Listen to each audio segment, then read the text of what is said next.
This is an event and a video that you do not want to miss.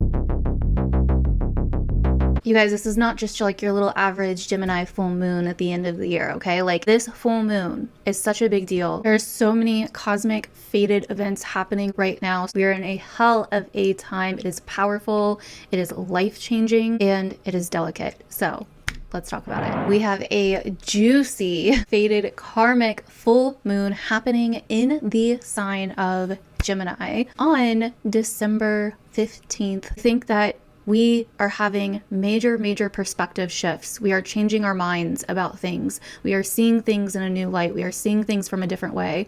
We have had to walk so many different paths to get to where we are today, to be able to embody and fully experience the perspective that we do now, and the perspectives that are coming that are going to lead to really life-changing shit in the next several weeks and several months. So buckle up. This is a hell of a ride. Let's get into it. As always, you want to watch the first part of this video to get the full context of what is happening in the cosmos. But the first part of this video is where I really dive in deep and get to the root of what is really going on. Then at the end, I briefly go over what this means for your rising sign and what areas of life you could see this happening in. But the real juice of these videos is in the first half of the video. So if you're skipping ahead, you're really missing out on a lot. So I really need you to understand how important the first half of these videos are. They are going to come with messages, advice, lessons, karmic and cosmic themes, patterns that we are seeing at play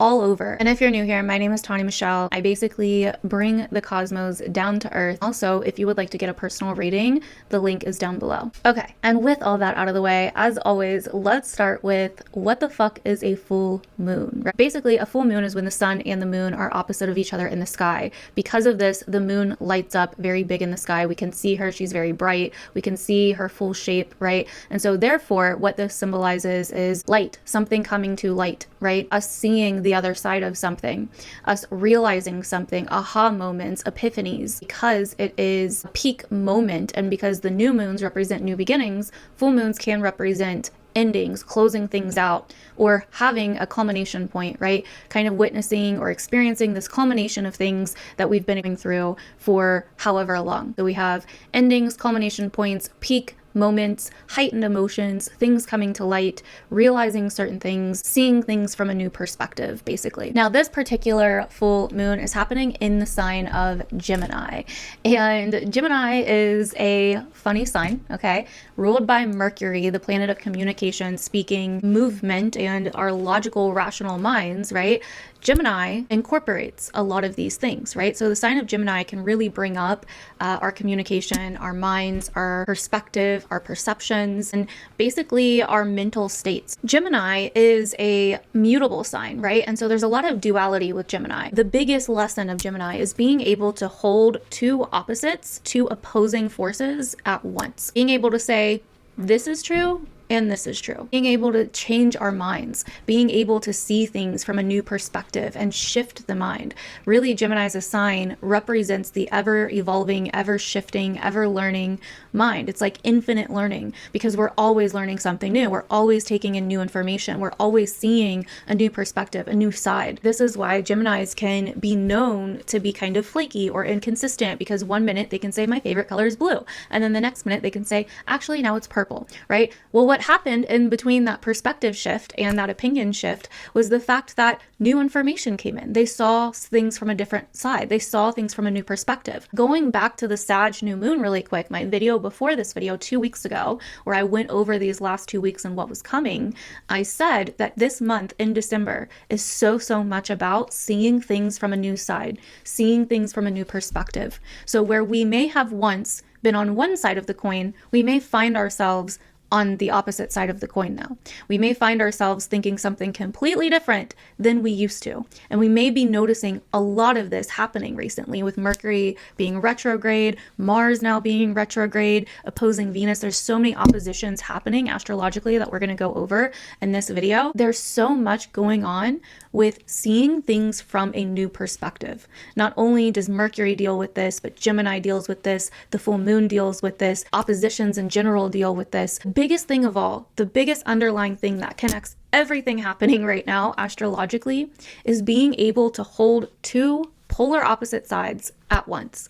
Can you do it? Can you say, okay, like maybe I was wrong about this, right? Okay, maybe this is true, but also maybe this is true, right? It's not about good and bad and right and wrong, but it's more so about being able to see that from a different perspective, from a different perception, from a different mindset, from a different experience, from a different viewpoint, and with new information and different information, we can kind of see how something could be true, how two people could experience the same event, but have totally different perspectives of how it happened. Neither person is wrong in their perspective necessarily, right? They both have two very different truths of how it went down, right? It's almost like a breakup, right? Like, we can go through a breakup. We can have our truth about what happened, and the other person can have the total opposite kind of truth, right? We could see it from one way, but they see it from a whole different way. This is what I'm talking about. Two polarities being true at once. And can we hold two polarities? And this is so important because as we move forward in the following weeks and the following months, this really, really, really comes into play.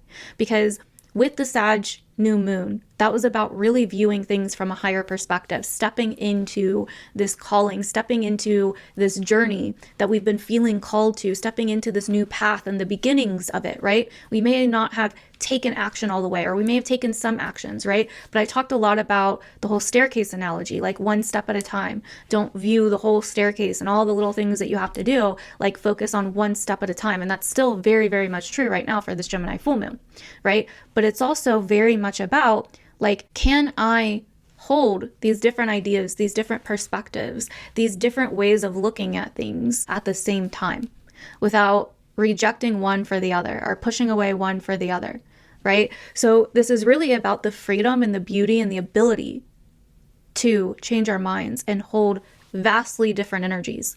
And so right now it can almost feel like we are living this like these dual paths, right? Like maybe we have one path that we're on, but we also have another path calling to us. Or maybe we had one idea about where we're going, but now there's a whole new idea kind of coming into the picture, right? Gemini really it's the twins, right? So it brings up this kind of doubling energy, right? These things happening in twos, where we're holding two kind of opposite things or two very different things or two conflicting things at the same time. First off, before we move on, let me know if any of that is like landing with you so far, if you're like seeing some of this already, right? Now, other like little tidbits here and there that we can see with the Gemini full moon usually is a lot of distraction. It can feel like there's a lot of different ideas going on. Our minds can definitely feel a lot more busy around this time, as this full moon is really highlighting the ever-changing mind. So we can feel like we are learning a lot of new things, or there's a lot of new information coming in. There's a lot of things that we didn't know about. There's a lot of, maybe old things coming back to the surface. So it can just feel like there's a lot going on. There can feel like this general sense of busyness, especially mentally, even if we're not actually physically busy, but we could just be physically busy too. But right now, this full moon, and the moon representing our internal world, our emotions, how we feel internally, right? How we process things. With the moon being in Gemini, this is very much about holding two truths at once and not making ourselves right or wrong for doing so. Accepting that, like, hey, I have this side of me that like thinks this or wants this, and I have this side of me that thinks this or wants this, right? Or I once held that perspective and I kind of still agree with it somewhat, but I'm also learning this new thing, and it's kind of a little bit conflicting. And we've had to learn some of these lessons anyway this year with Jupiter moving through Gemini. So what's really interesting about this full moon in Gemini is that right around this full moon, like within a couple hours, Mercury is finally moving direct. So it will no longer be retrograde. So this full moon is definitely bringing something to light, some kind of insight, mind shift, potentially decision, a light bulb moment, a revelation, a realization, some kind of answers, a new perspective, new information. It's like something is really, really shifting for this full moon in Gemini, especially to do with our mental state, our mindsets, our perspective, information. What's also really interesting is that Mercury moving direct, at the time it's moving direct, it's going to trine Mars, which just went retrograde like a week ago. Mars is usually about moving forward, forward momentum. Mercury direct is about moving forward, like making up our minds and moving forward on something. So we're trying to make a lot of decisions about moving forward, and we are getting more answers. We are getting more revelations. More is being revealed. More information is coming in. We are getting like the insight or like the light bulb moments that we need, perspective shifts that we need. But we also still know that there's more to be revealed. So this isn't like we're not getting the final puzzle pieces, but we are getting a lot of puzzle pieces around this time. Okay, so there may be with this, with, Mercury trining Mars retrograde as Mercury's moving direct, is this decision to slow down, or this decision to kind of go back and do something or reflect on something, or, something along those lines. This may even be like a conversation or a truth that we began speaking, but that we know is also still unfolding, right? And so it's like we are going back and changing things based on this new perspective and this new perception that we're gaining with Mercury moving direct and this Gemini full moon. It's like we're starting to form this vision of different aspects of our future and what we're wanting for our future and what we're wanting for our path, while we're also potentially saying goodbye to old visions or old beliefs or old dreams, even like a dream that we once had, or the vision for our future that we once had. And this is also really very much highlighted by the Jupiter-Saturn square that we've been having. The start of this Jupiter-Saturn cycle was like around 2020, right? Now we're going through the square where we're getting major lessons, major up levels, major upgrades, major outlook and perspective shifts that are more mature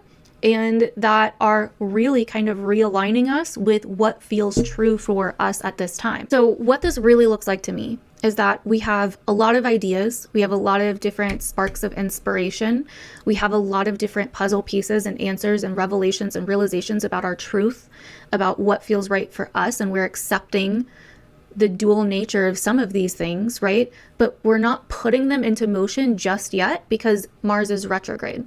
Now, we could be in some ways, not saying that we're just standing still and not doing anything, right? We could be in some ways, but we still know that we're like gearing up for something is what it kind of feels like. It feels like we're conserving our energy, like we're gearing up for something, and we're also changing the way that we do things and the way that we're thinking about things and what we believe about things. So the other really interesting part of this full moon, and this is where it gets just really, really crazy and interesting, this full moon is squaring Neptune. And this is really interesting because Neptune in Pisces is so much about, in the more positive note, like this universal oneness and love and this like, cosmic coming together, like everything's one and everything's connected, right? And so we may be seeing a lot of that lately. But on the other hand, Neptune in Pisces can make us delusional or attached to illusions, attached to false things, right? False idols, false dreams, false gods, etc. This Gemini full moon squaring Neptune really shows me that we are seeing the truth and the facts, right? Versus where we've been escaping or envisioning something that isn't all the way real, where we maybe have been wearing some rose-colored glasses about some things, whether in the past or currently, and kind of letting go of those old things, right? Now, on the other hand, with Neptune and Pisces, this can also, and the full moon in Gemini squaring Neptune and Pisces, this can bring in this kind of like exhaustion or emotional overwhelm, right? This feeling of like something haunting us or something mysterious or something unknown. But I think that the main lesson of this is letting go of old visions or old dreams that no longer serve us because we've had certain revelations and we're putting the puzzle pieces together and we're seeing a different side of the coin. So this full moon in Gemini is really about seeing the other side of the coin. It's very, very karmic since Saturn's heavily involved in the astrology right now. Neptune is involved. We have Jupiter going through its opposition with Mercury on and off lately. We have Mars and Venus opposite of each other lately. Venus just had her conjunction with Pluto. There's a lot of unknown factors and unknown things being revealed. We're having to face some darkness. We're having to face some things from the past, some, maybe topics of like death, topics, like serious topics that are scary, serious fears, right? While also having these new ideas and new perspectives come in that can feel very mature, that can feel very much like this is like kind of pushing me to grow up, but at the same time, getting in touch with our own inner truth, right? And seeing so many different sides of a situation that we now have new information on or new experience to back up. So the advice here is like, you know, leaving the unknown details up to the universe or whatever your higher power is, right? So if there are things that you're like confused about, or that you're like, you know, you don't like, you're not trusting in something bigger than yourself about, right? But it's like out of your control, right? That's where you learn to trust, right? We've been talking about trust a lot in like the last several of my videos because Neptune's been so heavily involved in the astrology lately, right? And so it's like we're learning to kind of believe in something bigger than ourselves again and trust something bigger than ourselves again, right? But also be real and grounded in reality and focus on the things that we do have control over, the things that we can change, like our perspective, our mindset, right? The, you know, the information and the information that we allow into our lives. And like I said, Neptune's about seeing everything as connected, and Gemini is about holding two different things at once, right? Two opposite things at once. And so when we can see that these two opposite sides are all connected and part of the same coin, that's when we get kind of set free from separation and from the ego, you know, and that's so much what this full moon in Gemini is about. For instance, to kind of ground this in reality for you, something that I've been noticing, like that's been building for several weeks now, is I have been seeing the past and like the lessons of like the last few years in a totally different way. Like my perception about what I've went through in the last few years has changed drastically. It feels like it's changing every day, right? My perspective about certain situations, certain decisions I've made, things that I was hanging on to from the past has just been constantly changing because I'm seeing it from a new side. And the biggest thing of all, and I was like sharing about this in my membership Co-Creatrix earlier today, the most mind-blowing thing of all is like I'm seeing and have seen how all these decisions that I've made and all of these paths that I've taken and all of these different experiences that I've had were all specifically designed to show me two sides of one coin. And there's so many different coins, right? So it could be, you know, the coin of like relationships, the coin of money, the coin of purpose, the coin of jobs, the coin of identity, you know, like whatever it is, right? Like there's so many different areas of life, right, that represent one coin.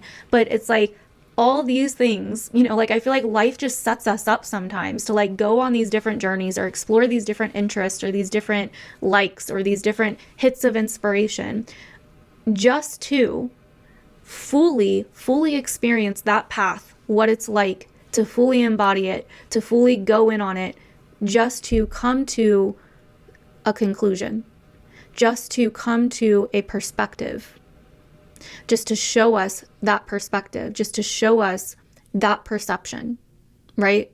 So it's like all these different paths are leading you and have led you to where you're at right now and the perspective that you have right now. It's like all these things have happened. So you could get here right now in this moment and see these things and deal with whatever's going on in your life from this new perspective. And certain things happen when they do, because now you're ready to deal with them. Now you have the correct information. Now you've experienced it from all sides. Now you have the perspective to actually freaking do something about it or to actually change it in some way. So it's like sometimes we go through all these things just to like experience and fully experience the perspectives that it brings us to, just so we can have that internal shift, because nothing happens, nothing starts flowing again until we have that internal shift, right? Like I've been talking, like a lot of the readings that I've been doing lately have been people going through really big crossroads, like life changes, right? A lot of the things I've talked about in this video and in my last several videos, where it's like this is a really karmic time, an ending of a cycle or an ending of a phase or an ending of a path and the beginning of a new one. But there's still this kind of like in between phase that people are in, right? Because like I said, it's like we're still getting the pieces, like it's not fully set into motion yet, right? So many people are going through this, right? And so what I've been really seeing lately is that people are ending old dreams, ending old careers, ending old, places that they lived, ending old visions, right? And really fully stepping into this new journey. And it's like really unknown, but they're also like getting all these lessons and all these perspective shifts on what they've been through. And it's like they went through so many things just to get to where they are now with the perspective that they have now, right? And so it's like, you can only operate from the level of consciousness in which you are in the present moment. So like, if in your level of consciousness, you have this story that, like, I don't know, let's say, in the level of consciousness that you're at right now, you have this perspective that's derived from this story, that's derived from certain experiences in your life, right?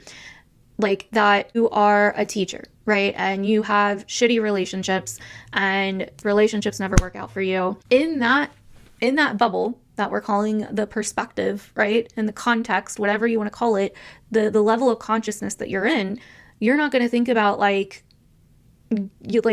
going and being a doctor maybe, right? Because you have not had certain experiences that have led to that, right? And you also may not have the level of consciousness because of the things that you've experienced and because of the perspective that you have, that like you're going to end up in this like amazing relationship, but with somebody that you would have normally never been attracted to where you're at right now, right? It's like, but it's almost like sometimes you have to look back to understand, right? And that's what a lot of this energy is about right now. Like if you look back on your life, right? Like if you look back, like I always say, like if someone would have read my chart when I was like 18 years old, I wouldn't have related to jack shit because I didn't have enough experience and I didn't go through what I needed to go through to be able to relate to my chart, right? Like my North Node's in Capricorn in the 6th house. Like if you would have told me that my karmic lessons are gonna, and my path in life is gonna be like learning so many of these like 6th house lessons, like I would have been like,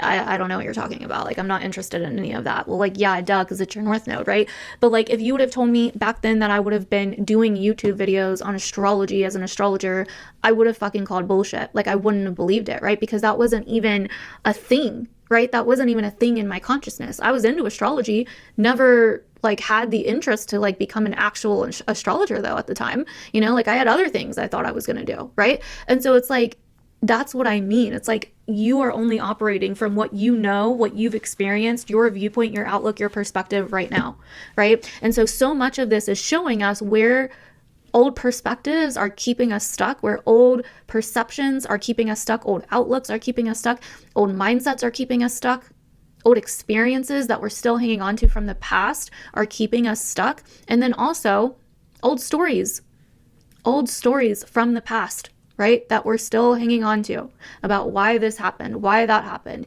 Like when we go through things, we sometimes, right, tell ourselves like, oh, that happened because of XYZ, or that just happened because it always happens to me. Like the universe hates me, yada, yada, yada, right? Like, but it's like, we're also seeing what stories that we're hanging on to that aren't quite true or are holding us back in some way. Right? So it's like your stories are dictating your present, your past, and your future when you do that. So be careful what stories you're telling yourself, right? Like, because you can't move forward without a perspective shift, right? Like, I have clients that come to me sometimes and they're like, Tani, I don't know what I want. I don't know what I want anymore. Or I don't know what I desire. How do I figure out what I want and desire? And I'm like, well, first you find you. Because if you don't know what you want and desire, which I went through this too earlier this year, I went through a period of time where I was just like desireless. Like I didn't have any desires. I didn't really want anything anymore.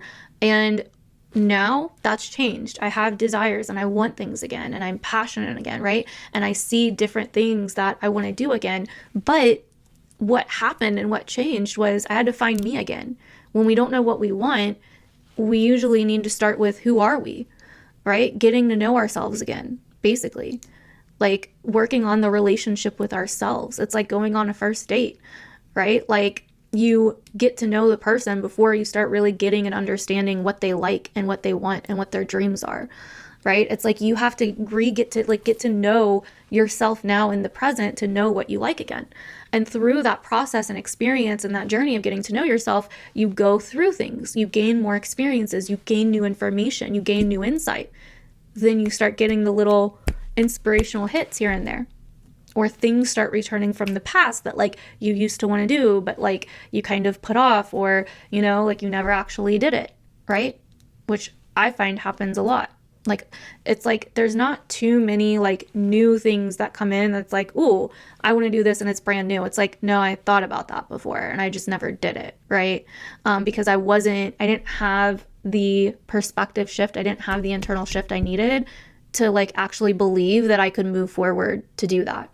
Or I wasn't very happy internally, and therefore I like that didn't sound good at the time, right? So it like inside out, right? Inside out. It always happens inside out. Shifts, change, all of that happen inside out, not outside in, right? And that's what is really happening here. Things are changing drastically inside and outside, right? But we are having this like internal shift majorly right now.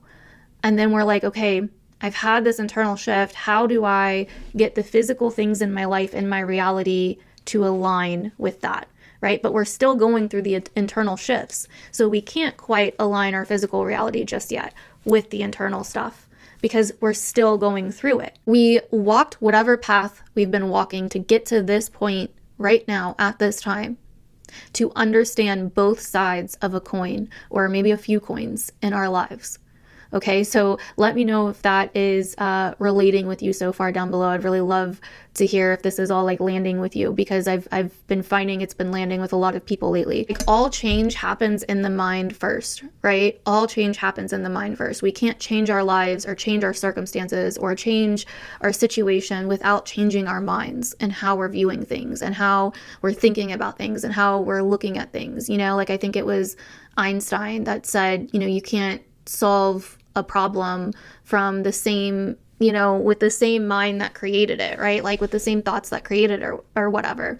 I think it was Einstein that said that, but I'm sure you know what quote I'm talking about. So the other thing that I really want to talk about is this Mars retrograde in Leo, which I personally am loving. It's making me reflect on a lot of really good, important, potent stuff, and really bringing me back to my heart. And it's just, so far, I've personally been having a good old time with it. It's been chaotic, but I've been feeling centered, going inward more and more, and it's been good overall so far. We'll see when it goes back into Cancer. But so Mars retrograde in Leo is really having us reflect on the matters of the heart, right? So matters of our heart and soul, matters of who we are personally, our inner courage, our inner ambition, you know, and any issues related to those things, right? Now, not only that, this Mars retrograde is feeling very, very intense for us. And also this is such a huge, powerful, sensitive karmic portal that we are in with this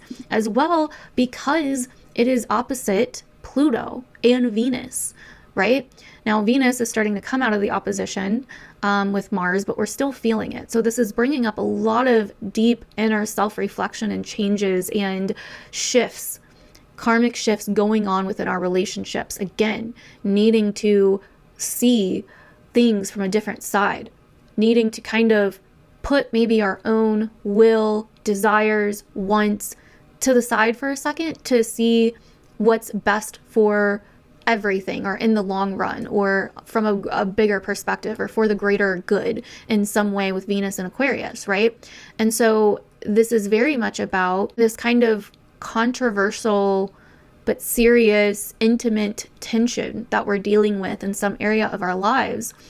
Could be with relationships or other people or family members, you know, but it's likely bringing something up in relationships or with other people or within ourselves, different sides of ourselves. But we are learning how to integrate two very, very opposite things, or two opposite paths, or two opposite sides of ourselves, or opposite perspectives, opposite viewpoints, situations that kind of oppose us in some way. It's bringing unconscious things to the forefront. It's bringing things that were unknown or unclear or even hidden to the forefront for us to address. We're also seeing what has power over us, right? Like Mars opposite Pluto is really showing us like what has power over us, right? And we're being really drawn to look at this opposition between like the heart and the personal versus, you know, the detachment and the impersonal, right? And other people. Who are we is what Mars is asking us. Like, who are we and what's really important for you? What's on your heart? What's important to your heart? How do you defend, stand up for, fight for what's on your heart? What are you devoted to? You know, Mars opposite Venus. What's important to you? What are you devoted to? What do you need to make peace with, especially involving others or things outside of you or things within you? What do you need to integrate? Who are you around others or with others? And does that align with who you actually are? What do you want versus what society expects of you, or what the trends are, or what the people around you want for you? So your wants versus the wants of others, your desires versus the desires of others, and how to really blend the two, right? Like, that's so much what this is about right now. Again, seeing things from another higher, bigger perspective, getting out of our own personal drama. So something I've been realizing for me is like, you know, I'm a Leo rising, right? So I'm kind of like in my own little play most of the time, right? But I also have things that are important to me. And I also have a side of me that's very Aquarian, as my moon's in Aquarius, right? So I can be very humble. I can be very, you know, I can really relate on that like human level, right? And I used to really feel conflicted between these two parts of me, because my Leo rising, I kind of view as like confident at times, and, you know, the fiery, confident part of me. I also have this Aquarian moon, which I kind of view as like the more humble, like relatable, like, you know, part of me. So I've had to learn how to like integrate both of these parts of me and find this middle ground. And I've also learned that what's important to me and what I value is also a part of who I am. And that may look different from what I want at times, but that doesn't mean that I'm weak because I am putting, you know, my own self on the back burner for different situations or moments, right? And I used to kind of have that perspective of myself, like when I would compromise too much, or when I would feel like I was kind of putting myself on the back burner too much for other people. I used to kind of look at that as like a weakness, right? Whereas now I view that as a strength and something beautiful and something that I find meaningful, because I feel better about myself and I feel more proud of myself when I am devoted to what is important to me and the people that I care about in my life, when I know that they're happy and they're taken care of and they're good, right? And so that's what's important to me, and that's what matters to me, and that's a huge part of who I am, and that's okay. Like, those are some of the lessons I've learned just to kind of make it a little bit more grounded and, you know, something real for you. So basically, that is what I am seeing for this Gemini full moon. We are having major epiphanies.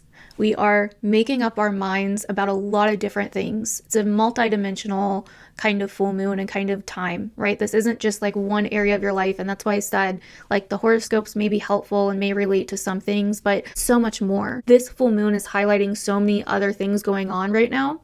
And I can't read every little thing for each sign, but there's so many things. Like, this is so layered, you guys. There's so much freaking happening. We are in a process right now of letting go of the old, changing our perspectives, changing our minds, seeing things from a new side, figuring out what's true for us, what's aligned with us, accepting contradictions in our lives, accepting contradicting parts of us, contradicting parts of our lives, learning to live with, you know, two conflicting things at once, or two things that can be true at once, letting go of old dreams, taking off the rose-colored glasses in a lot of ways, and really seeing the truth and the facts of the matter, while also still envisioning and still having faith, but being able to be grounded in that as well, being able to hold duality, being able to hold opposites, you know, accepting controversial tension with relationships, other people, with ourselves and our lives, and seeing things from these new perspectives and putting these puzzle pieces together more and more and more, and going through this deep introspective reflection period of deep changes within ourselves, within our pride, within our courage, within our hearts, with Mars and Leo, right? And so I hope this has been helpful for you. It was a little bit all over the place. I feel like Gemini full moon usually always is around this time of year. So let me know down below if this landed, if this made sense for you, if there were a lot of messages in here that you needed to hear. And as always, if you watch the whole part of this video, we're going to switch it up this time so I can make sure. Comment down below, sexy alien. That way I know that you watched the whole first part of this video. And let me know your rising sign, what you related to, all of that. And with that being said, we're going to get into what this means for your sign. Alrighty, starting with you, Gemini, since this full moon is in your sign. So for you, Gemini, this full moon is happening in your first house. If you are a Gemini rising, and I am using whole signs, so keep that in mind. But this full moon is happening in your first house. And this is a big deal. So a full moon, and if you missed the whole first part of this video, you're missing out on a lot, okay? Like, you definitely need to go watch that. I mean, it's all about you. Like, why wouldn't you, right? Like, so, but a full moon in your first house is really showing that there's a light being shined here on self, on identity, on your own perspectives, beliefs, outlooks, opinions, your own perception of yourself, and how that perception has been potentially influenced or in some way has to do with others, your relationships, right? Especially your personal close relationships in your life, the alliances, the people that you speak to every day, a partner, etc. This has definitely been a time that has been very, very focused on your relationship life, as Mercury, your ruling planet, has been going retrograde in your 7th house of relationships. And now we have this full moon in your first house of self, identity, your body, your physical appearance, like all of that. So this is a time where you could be noticing major changes. You may have already been noticing major changes. It's definitely a very sensitive and powerful karmic fated time right now, all together with just like including everything else going on right now in the astrology. But this is a time where your outlook is shifting, your mindset about things is shifting, the way that you see yourself, your life, how you interact in the world, your own sense of embodiment and who you are, all of that is changing very, very much around this time. So this full moon in particular in your sign is really bringing to light those kinds of topics and themes and patterns. Mercury, your ruling planet, is also going to be going direct within a couple hours of this full moon. And so you're really going to be feeling that kind of like the shift in terms of moving forward, but doing things in a different way, or maybe even still somewhat taking your time with Mercury trining Mars retrograde. So it's like there's been some changes of heart in terms of your environments, the people, environments and places in which you hang around, how you operate in your daily life. And somehow that is feeding into your outlook or ideas on relationships. Or you could be even noticing this, maybe you've been noticing more of these changes with your relationships, right? Like with other people, like maybe the other people in your life have been going through a lot of changes, a lot of shifts in how they view things, or how, decisions they've been making, you know what I mean? Things like that. But either way, this is a very, very crucial time, very karmic, fated time where you are seeing something from the other side of the coin, and where you are changing how you are interacting and going about things. You've had to do maybe a lot of deep introspection and look at yourself through a new lens or a different light, and your relationships included in that in some way. And then also, with Neptune squaring this full moon in your 10th house of your future, your dreams, your achievements, your North Star, basically, like where you want to go in life, your legacy, your dreams, right? About what you want to achieve in the world. It's like this is a time where you are really changing how you see yourself. You're changing things with your relationships, and you're changing how you want to go about that in your future, and how you want that to look in your life in general, right? It's affecting those things as you're learning really karmic and fated lessons to do with, your life purpose, like what you want your destiny to be, what you want your life to look like, what you want your future to look like, the relationships that align with you, that don't align with you, what you want to bring into your future with you. Like all of these are really, really big things that you're reflecting on right now. You could be changing your beliefs, your opinions, the people that you hang around, that you align with in some way could be changing. There's just a lot going on that's changing right now. If you're a Gemini rising, and you're kind of being called to do what you do best and hold two things at once. hold the duality. Hold the duality within yourself. Hold the conflicting parts within yourself. You know, you're seeing things about yourself or about your past or about your future in a new light, in a different way. You're changing your mind and you're learning to be adaptable with the changes that are happening and to let go of the things that you cannot control about all of these things that are happening in your life. I want to draw a card. So let's draw a card for you. But yeah, so if you're Gemini rising, let me know if that's relating, if you're seeing some of that go on. And if you didn't see my video last week, definitely go watch that, because I went over, it's more than just like the new moon. I went over, you know, these last 2 weeks and what was really going on, and I went into depth into each horoscope as well. So and that may kind of make a little bit more sense watching that and then coming back to this. But yeah, so let me know what you are experiencing if you're a Gemini rising down below. But I really feel like you're going through a lot of really powerful things in terms of like what you believe, what you think, your outlooks, you know, changes of heart in terms of like what you're interested in, how you communicate, how you express yourself to the world, and you know, maybe even following a certain path because you're like, because you thought you needed to like fit in or something, right? And now you're really seeing like, oh, like I don't need to do that anymore, right? Or you are seeing certain journeys and paths that you've been on to do with your relationships, you know, and you're realizing so much about yourself through these things, right? So there's just a lot going on. So you have the 6 of Cups and the 10 of Pentacles that came out here. Again, this really tells me that there's a lot coming up from the past, maybe some nostalgia.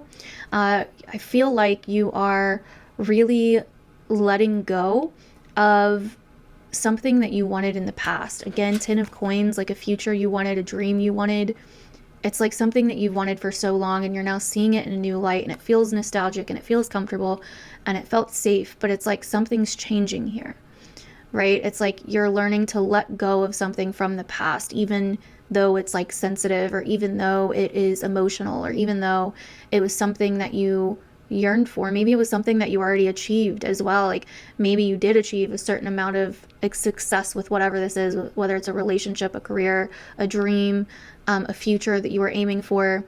But I feel like you're also, for some of you, this is also like you finding what you want for your future in your past, or through something from the past, if that makes sense. So let me know down below, Gemini, if any of that resonated for you. I would really love to hear your feedback and how you are feeling for this Gemini full moon. Also, again, a full moon in your first house, you're going to be feeling kind of emotional.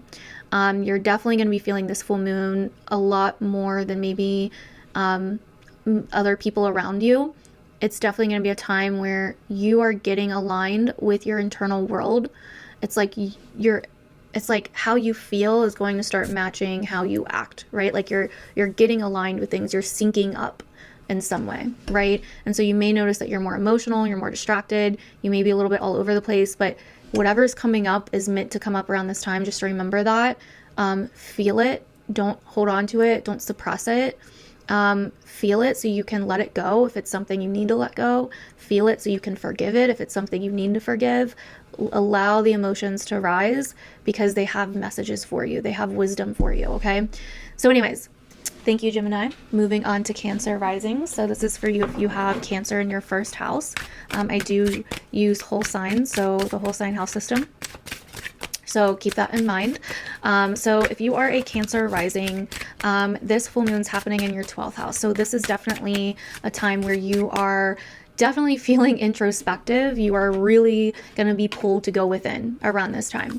Okay, so this is definitely a time where you may have been focused on work and your health and your day-to-day rituals and routines and your path and, you know, coming to a different perspective about all of those things and kind of feeling more optimistic about those things. But this full moon in your 12th is saying, hey, there's some internal shit that we need to face here that has been causing maybe some conflict.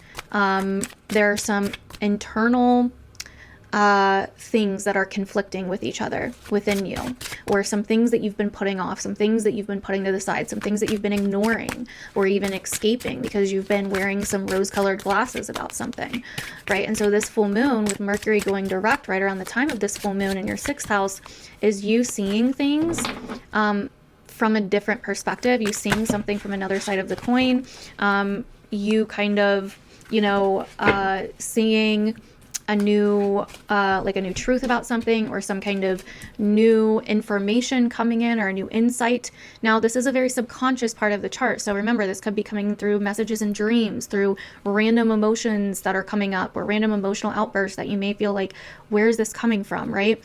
But it's like something like with this full moon squaring Neptune in your ninth, it's like something's confused here, or you may be having trouble envisioning something, or the way that you once thought your life would go, it's like that's changing in some way.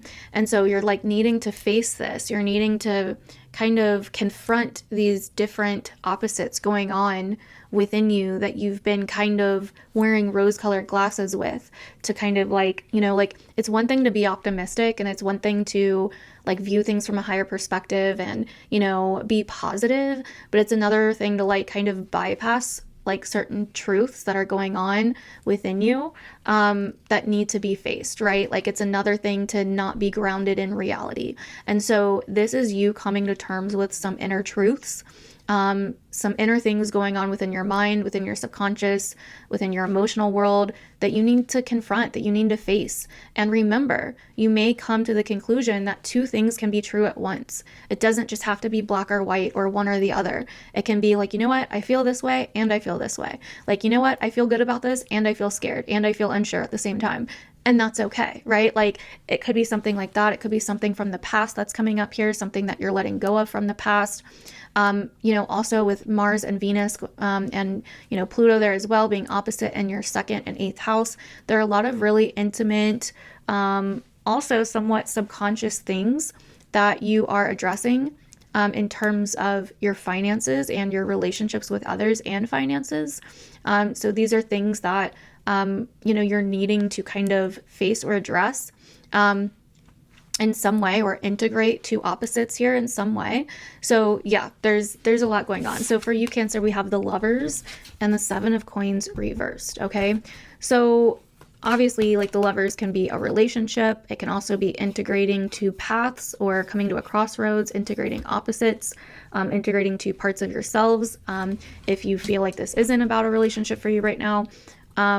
And also we have the Seven of Coins reversed. So the Seven of Pentacles reversed, like upright, he's usually like, you know, it's like maintenance. Like he's putting in the work. He's maintaining these pentacles. He's putting in a lot of effort, a lot of hard work. Upright, I'm kind of getting the feeling that you have prepared. So I'm kind of getting two different messages here. Very Gemini full moon, right?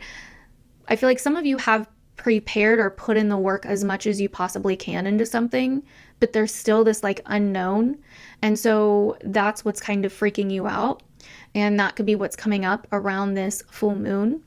And then I also feel like on the other side, some of you may have not been putting in the work or maintaining something to do with either a relationship or another path or another opportunity or another door that's open. It's like, I feel like some of you are like, okay, like I'm focused on this relationship, or I'm focused on this other path, and I feel in harmony with it, and that's where I want to go. But there's some unknowns to do with either finances, or to do with how you're moving forward in a physical way, or with money, or with a job, or with something that, you know, you're not sure how you're going to maintain or how you're going to keep up with it, right? And so there's kind of like this energy of like, what's next, or what do I do with this? We also have the Four of Swords reversed on the bottom. So it's like you've been trying to be patient, but it's like maybe the answers haven't been revealed yet. And so for this Gemini full moon, I would say for this Gemini full moon, with this being in your 12th house, make sure that you're meditating, go within for this full moon in some way. You may even be, some of you may even be forced to in some way. Like you may end up like getting sick and having to like rest more, or cancel certain plans, or, you know, like you may have to kind of take a break, right? And so I think this full moon is about you getting clear on what is going on within you, and not just trying to stay busy and avoid it. Right? I really think that's a huge message for you right now here if you're a Cancer rising. And if you missed the first part of this video, you are missing out on a lot. Seriously, like the first part of this video, I went over the full context of what is happening astrologically at this time period, why it is so important. There are major fated karmic things happening, and I can't go over all of that for each sign. So please watch the first part of this video if you really feel like this is a powerful, karmic, sensitive time right now, and you need more guidance, or just want to, you know, understand more about what's happening. Definitely go watch the first part of this video because it is powerful. I went over a lot. So, okay. Moving on to Leo risings. For Leo risings, my fellow Leo risings, hey, hi. This full moon is happening in our 11th house of friends, groups, social circles, other people, social media, marketing, you know, making connections either online or in person, events, parties, you know, things like that. A lot of social stuff, right? So around this full moon, you know, there could be like some, you know, events that are coming up for you, or some parties or some networking. But I really feel here that we are learning so much in terms of the company that we keep, who's aligned with us, who isn't, what paths are aligned with us, what aren't, you know, what company or people or environments that we allow to influence us, and what we truly want or like, or, you know, what we truly feel like is aligned with ourselves and our journey. And we're seeing this from a broader and bigger perspective right now. So this is like really huge for us as Leo risings. Like, we're kind of seeing things from a whole different viewpoint, a whole different perspective, experiencing a lot of perspectives at once, experiencing different sides of the coin, you know, in terms of so many different areas in our lives.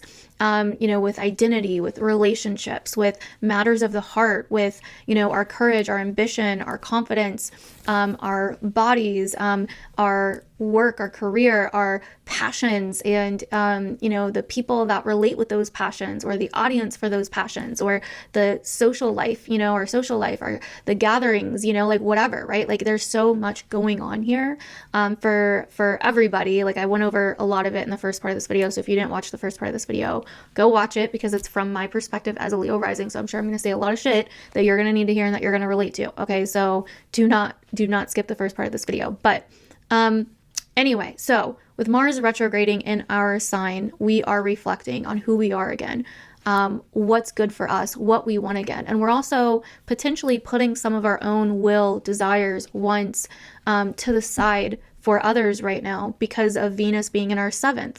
So we may find that we have like our devotion or our care or our love for others is kind of potentially trumping our own stuff. But doesn't mean that we can't find the balance. We have Temperance here.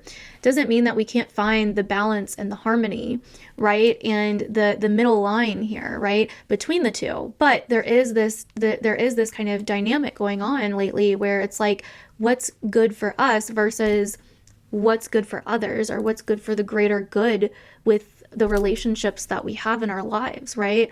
You know, Venus just came off a conjunction with Pluto, which was really powerful. A lot happened in my life around that time.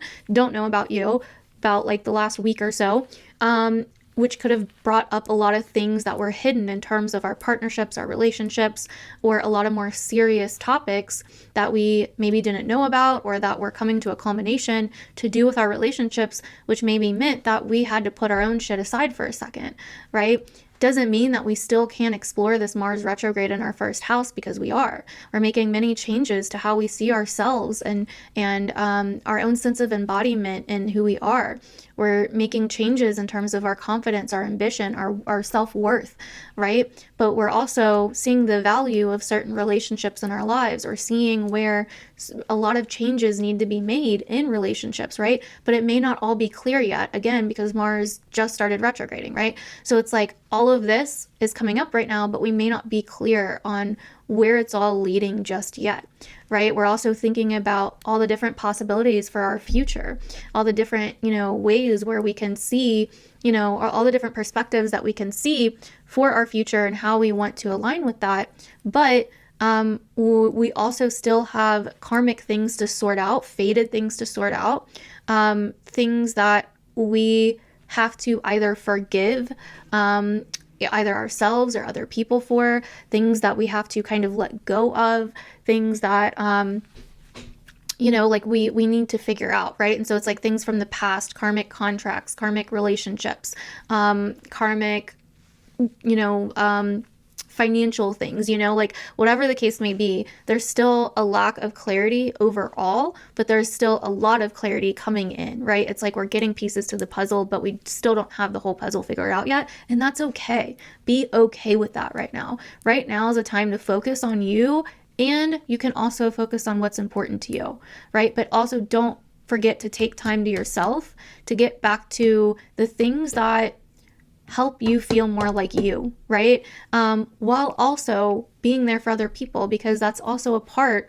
of who we are, right? I talked about this too in the first part of this video, and I'm sure many of you may relate to it. So anyways, let me know if that related down below, Leo. So for your cards, we have Temperance, which is, again, really kind of finding this middle ground, really learning how to take the situations that we are presented with and find the balance between them, right? Like alchemy, right? Take the emotions that we're feeling and find the balance between them, you know, like realizing the duality of situations and being able to hold two separate things, two dual opposite ends at one time, right? Like we could feel like we're kind of living a double life or having two different paths in front of us, or that we have, you know, there could be just like double of something going on right now in some way, some kind of duality, right? And we're trying to find harmony between these two paths, these two opposite ends, these two different things, right?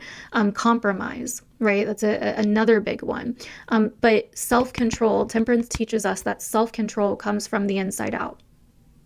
So Temperance is really about self-control, doing things in moderation, which is so Mars retrograde in our first right now, by the way, right? And so we're kind of bridging these two opposite ends, or these two extremes in our lives, or within ourselves, or within our relationships, or maybe all over, maybe in many different places, right? This is a very multi-dimensional time right now. There's so many different things that connect, that all go into each other. We're seeing things from so many different perspectives. We're seeing the past from so many different perspectives. We're seeing ourselves and our lives from so many different perspectives right now, which is where the Queen of Swords comes in, right? Like the truth will set you free. Getting honest with yourself, right? Self-control involves being honest with yourself, knowing thyself, knowing the truth of who you are, knowing your own truth, right? And so, and not being able, or not being afraid to use your sword when you need to for the truth, to cut out lies or things that are no longer aligned with you in some way, shape, or form, right? But I really feel like we are learning to balance these different parts of our lives, and maybe there's more than one truth. Maybe there's like two conflicting truths, and we're learning to find the middle ground between them, and we're learning to accept these two very different truths in our lives. So let me know down below. We also have the Empress on the bottom of the deck, and the Hermit, and the World. Holy shit. Drew some extra cards for you, so don't tell anybody. But yeah, baby, yeah, we are in the womb, going within big time, learning to really, like, we're going through a huge rebirth period. This time is like so karmic and fated. But I mean, this is like the Empress is like the trinity of the spirit, right? The spirit, the soul, the body, you know what I mean? We want to birth something and create something new, and we're getting the ideas for it, and we're getting the inspiration for it, and we want to bring it into the physical world, into the natural world, right? But we first have to go within. There's certain lessons that we've been learning a lot. Okay, I know we've been learning a lot, but we're still learning self-control, really. You know, like I said, and the Hermit can be very much about that too. We're still learning self-reliance. We're still realizing that, like, we need to save ourselves and stop waiting on someone to come save us, right? And yeah, I mean, this is pretty much kind of going within, taking a break, taking a step back, so we can rely on ourselves and through that awaken, right? Some of you may have already, since this is on the bottom of the deck, this may already be kind of what's been going on with you. I know it's been what's going on with me. And now we're learning to balance this all out, this new perspective out, and eventually align our life to it. So let me know down below, Leo, if that related with you. As always, I'd love to hear my fellow Leo Risings feedback down below. And we are going to move on to Virgo. Alrighty, my lovely Virgo risings, happy full moon in Gemini. So this full moon for you is happening in your 10th house of your future, your career, your path in life, your legacy, like where you're going, where you want to go, your reputation, right? Like what you want to be known for in the world, or what you want to leave behind in the world, right? And so this is definitely a time where you are really rethinking this area of your life, and probably already have been for a while, where you are seeing a new perspective, another side of the coin from maybe what you once did, right? Like maybe you were on one path with your career at one point, and now you're on like a whole nother path, even like an opposite path, or like a conflicting path, right? But this is definitely a time where you are seeing the bigger picture, and also a lot of different perspectives at once. A different side of the coin, having major revelations. Your ruling planet Mercury has been retrograde, so this has been a time where you've been revisiting a lot from the past, revisiting a lot from your childhood, your home life, your family, you know, learning a lot more about yourself, a time of introspection, reflection, going back and maybe, you know, changing your perception, changing your outlook on things. And that involves your career as well. And this full moon in Gemini is coming to say, hey, we're shining a light on this area of life so you can see something here. So you can see something about either your future, your career, what you want out of life, the direction that you're going in, or the direction that you were going in. It's time to look at this and see the opposite side, or a opposite side in some way, shape, or form. Now, also on top of that, we have Mars retrograde in the 12th house, in your 12th house, opposing Venus and Pluto in your 6th house. So there's a lot that could be coming up with your health, your body, maintenance of those things as well, like any maintenance in your life, how you take care of yourself on a day-to-day basis, you know, your mindset on a day-to-day basis, you know, with Aquarius being your 6th house and Aquarius being your an air sign. So this is definitely a time where you are doing some deep introspection about old habits, old cycles, old patterns, and where, you know, certain shame, guilt, you know, unworthiness has been blocking you internally from really feeling full within yourself, and where that could be somehow affecting your health, or your day-to-day life, or your day-to-day routines, or your job in some way, shape, or form, how you're taking care of yourself, right? So it's definitely a time where you are seeing what has power over you, or what physical things in your life, or what habits, or what cycles, patterns have had power over you, with Mars starting to come into its opposition with Pluto in your 6th house, right? And your relationship to these things with Venus being in your 6th house, right? And so there's a lot of change here going on for you if you're a Virgo rising with these topics. You know, and then on top of that, this full moon in Gemini squaring Neptune in your 7th house.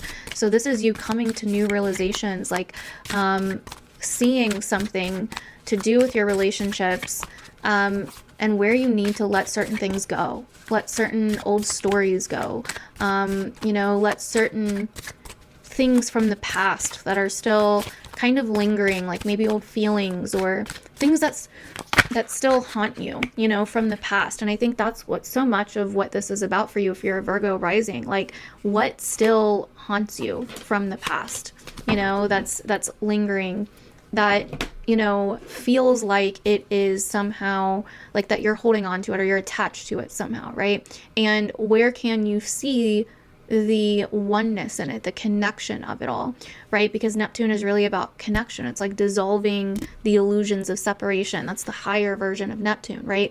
So it's like, where are you seeing certain things as separate in your life? Where are you seeing the duality in your life, two opposites or many opposites in your life as separate, or good or bad, or right or wrong, or pure or impure, or you know, whatever the case may be, right? Where are you judging the different things in your life, and where do you need to forgive, integrate, let go, so you can move on in your life in some way, right? Where can you see new perspectives, new sides of the coin? Where can you change your mind to let go of being attached to old stories about your past, about where you come from, about your childhood? You know, I think this Mercury retrograde in your fourth has really been about how so many of your stories regarding your childhood, your past, your parents, your family, where you come from, your roots, so many of your stories surrounding these things, maybe how you've been attached to these stories surrounding these things, and that's what's been holding you back. And now for your future and to move forward, you have to see it from this other perspective. You have to see it from this higher perspective and take this new perspective as an adult and apply it to your past, you know? And one way to do that is to relate to it, to see those same things within yourself, right? To kind of, again, oneness, Neptune, blending, like dissolving the boundaries, the illusions, right? And so that could be really, really big for you right now as a Virgo rising. Let me know down below if that's relating. So for you, Virgo, we have the Wheel of Fortune, we have the Page of Wands, and we have the Strength card. So this is really big. So let's start with the Wheel of Fortune. So the Wheel of Fortune is pretty much like, okay, this is a time where it may feel very destined, very fated. And what that can usually feel like is like things are out of my control. Like it can feel like I have little to no control over what's happening. Things can feel unpredictable. Things can feel kind of all over the place. Something I've really noticed about the energy of the Wheel of Fortune though in our lives is we can start seeing a lot of signs, a lot of synchronicity. There can be a lot of energy moving. It can feel like we are kind of in contact with something bigger than ourselves, like kind of in this like place of feeling like the universe is speaking to us in some way. It can feel kind of like change is finally happening, like things are finally moving, but at the same time, like I said, that can also feel a little bit unstable at times. That can also feel a little bit unpredictable, or chaotic or extreme at times, right? But a lot of the times, especially since this is upright, this a lot of the times is referring to good fortune coming your way, things kind of working out, luck kind of turning in your favor. You know, some things like the karmic scales rebalancing in some way. So if you feel like you've been in a time of like lack or, you know, things just kind of like doors shutting left and right, it's like, you know, you finally made some kind of internal shift that is kind of bringing some doors open again, right? That's kind of moving you in the different direction. Like the wheel is finally turning again. There's destined events happening all around you. So this is a time to really pay attention. I'm just like looking at your chart as I'm, you know, doing this kind of like, you know, blending it all together. But yeah, so what goes around comes around, and that's going to be very, very big for you right now, or already has been very big for you. You could have already been feeling that, like, wow, you know, like I was on one side of this thing before and now I'm on the whole other side of it. Or, you know, you could really be seeing the karma in your life right now. It could be very, very apparent. So we also have the Page of Wands, and this really indicates that there is some kind of new kind of start to something, but you're kind of maybe like in novice mode with it, right? Like you're kind of like, okay, like whatever it is, like you're taking action, but you're not fully confident in your action. Like you could be like going on a new adventure or starting something new, but again, it's like kind of new, right? Like you're not 100% like familiar with it yet in some way, shape, or form. Like, but it's still like a lot of like youthful energy. It's still like a lot of like, or this could even be like representing a person in your life. But there's kind of like a youthful spirit here, and an optimistic spirit here.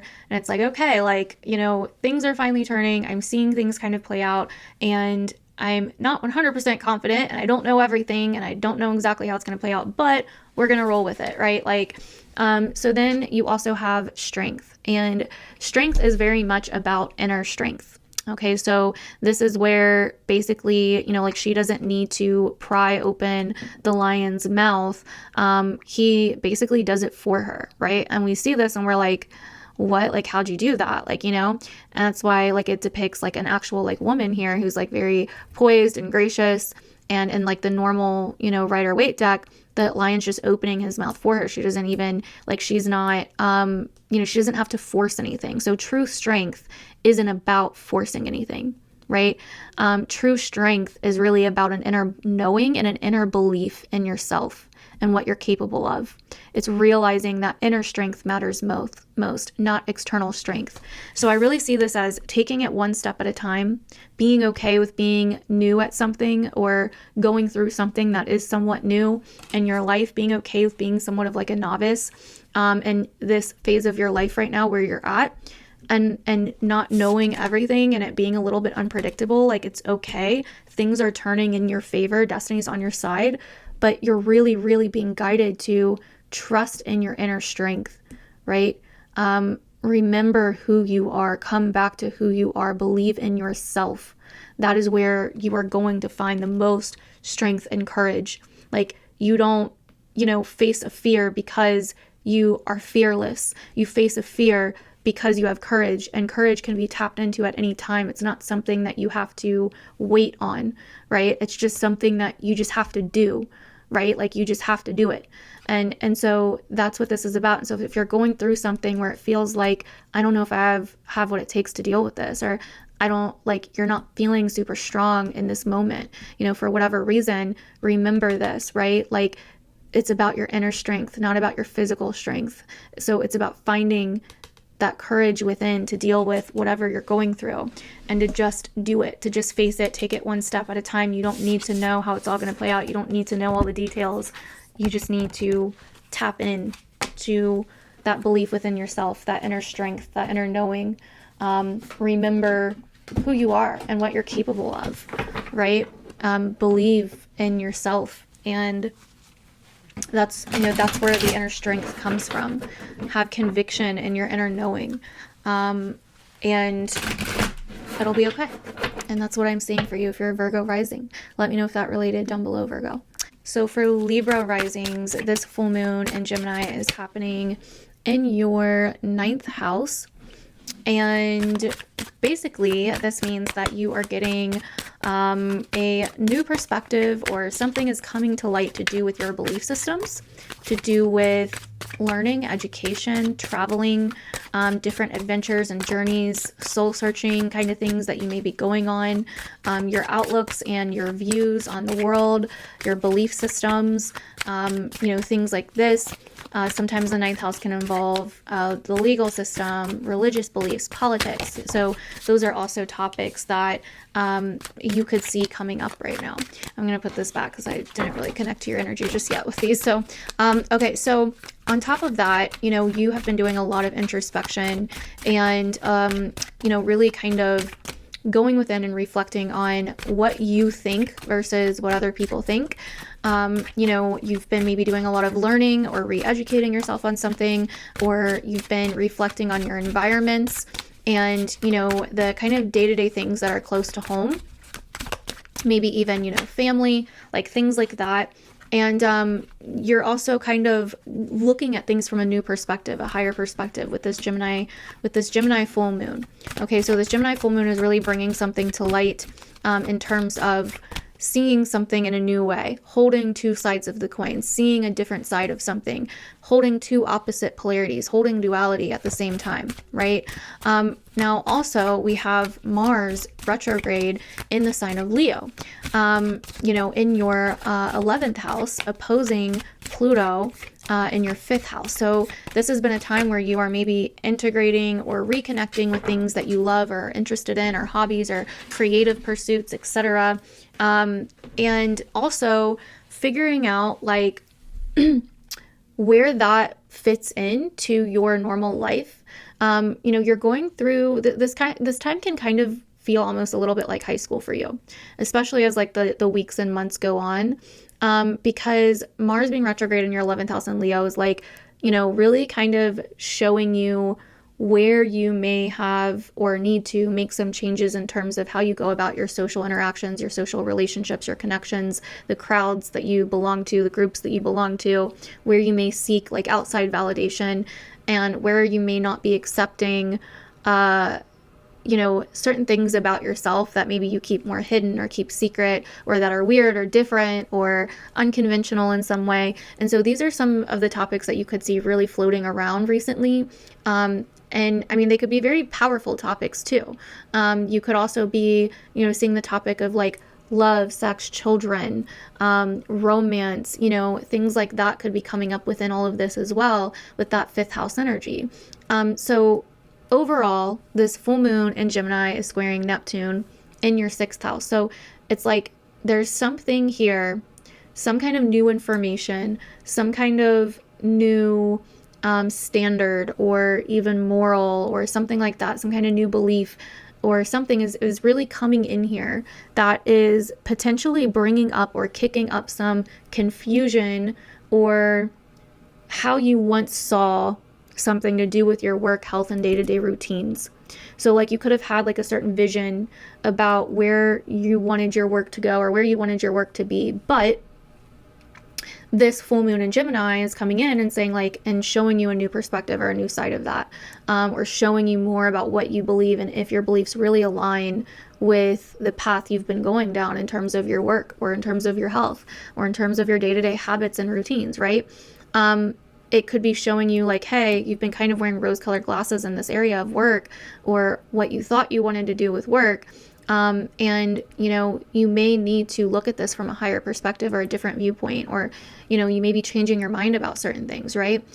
So that is what I'm really seeing for you if you're a Libra rising. I want to get one more card here, but the cards that we have so far are the 3 of Swords and the Page of Swords. I'm going to show you in a second when I get like one more card here. So we have the 3 of Swords. So, I mean, for some of you guys could be kind of feeling like, I kind of get from this like mental confusion or mental exhaustion, it causing emotional stress in some way. It's like there's a lack of clarity on something, and again, it's like you're trying to find out like what beliefs and what perspectives, what outlooks are really true for you. And in the meantime, you could be feeling like, oh, like I'm changing my mind and it sucks because I don't want to hurt somebody else because of my own perspective shift, or it sucks because of what I'm going to have to deal with or go through, or the emotional stress of this shift is going to put some kind of stress or tension or pressure on me or other people or someone else potentially, right? And so it's like I kind of feel like you may be communicating something difficult, or coming to a difficult conclusion or truth, or there's some kind of information that is making you a little bit uncomfortable, right?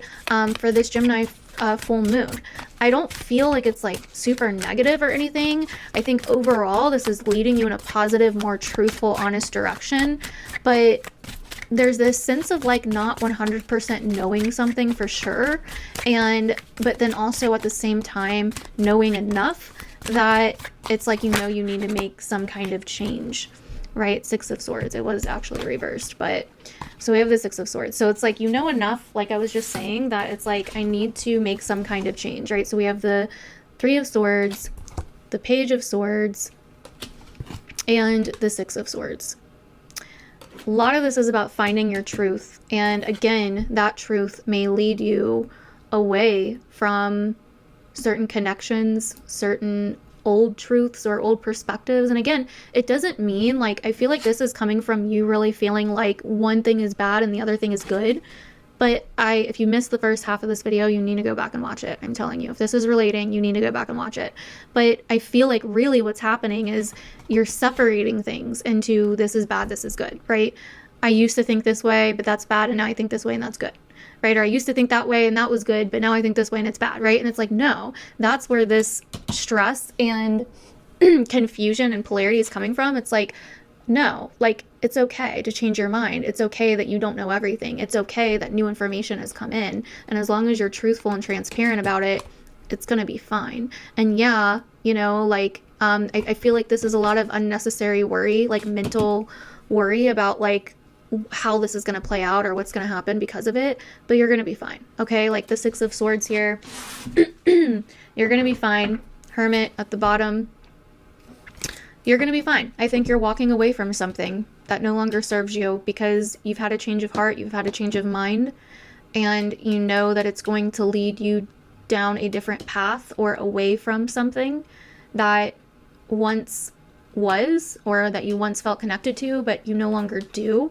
And you may need some time to yourself, or a break at least from it, to reflect and come back to your senses and realize that you can rely on yourself, that you don't need to rely on whatever this is for whatever you relied on it for before. So let me know down below, Libra, if that resonates. I would really, really love to hear your feedback and how this is all affecting you. Again, if you missed the first half of this video, you are missing out big time. There's a lot in there. There's a lot going on right now astrologically that you definitely want to be aware of, because it can just help so much to be aware of it. And I mean, it's crazy just being aware of all of this right now myself and seeing it all it's been like, I feel like I'm like in a psychedelic experience constantly. So anyways, thank you, Libra. Alrighty, Scorpio Risings, welcome to your Gemini full moon horoscope. So this full moon for you is really kicking off in your 8th house of finances, resources, other people's finances, other people's resources, money owed to you or money that you owe to other people, karmic debts. And that can be more than just finances and resources, right? Like that could be relationships, right? Like that could be connections and relations with other people, institutions. It's deep stuff, right? It's deep stuff. Now, we do have Jupiter in this sign as well, even though he's kind of in detriment, but overall, you know, he is mutually receptive with Mercury in your 2nd. So the big theme for you with this full moon, and even with this new moon that we had a couple weeks ago, is what is yours and what's others? What is important to you versus what's important to others? How do you share that? How do you divide that?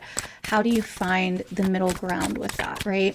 Now, this full moon in Gemini is squaring Neptune in your 5th house. So this could be bringing in the topic of kids, children, romance, love, things that you want, or things that you were maybe at one point wearing rose-colored glasses towards, like certain dreams or certain visions that you had about things that you wanted in life, right?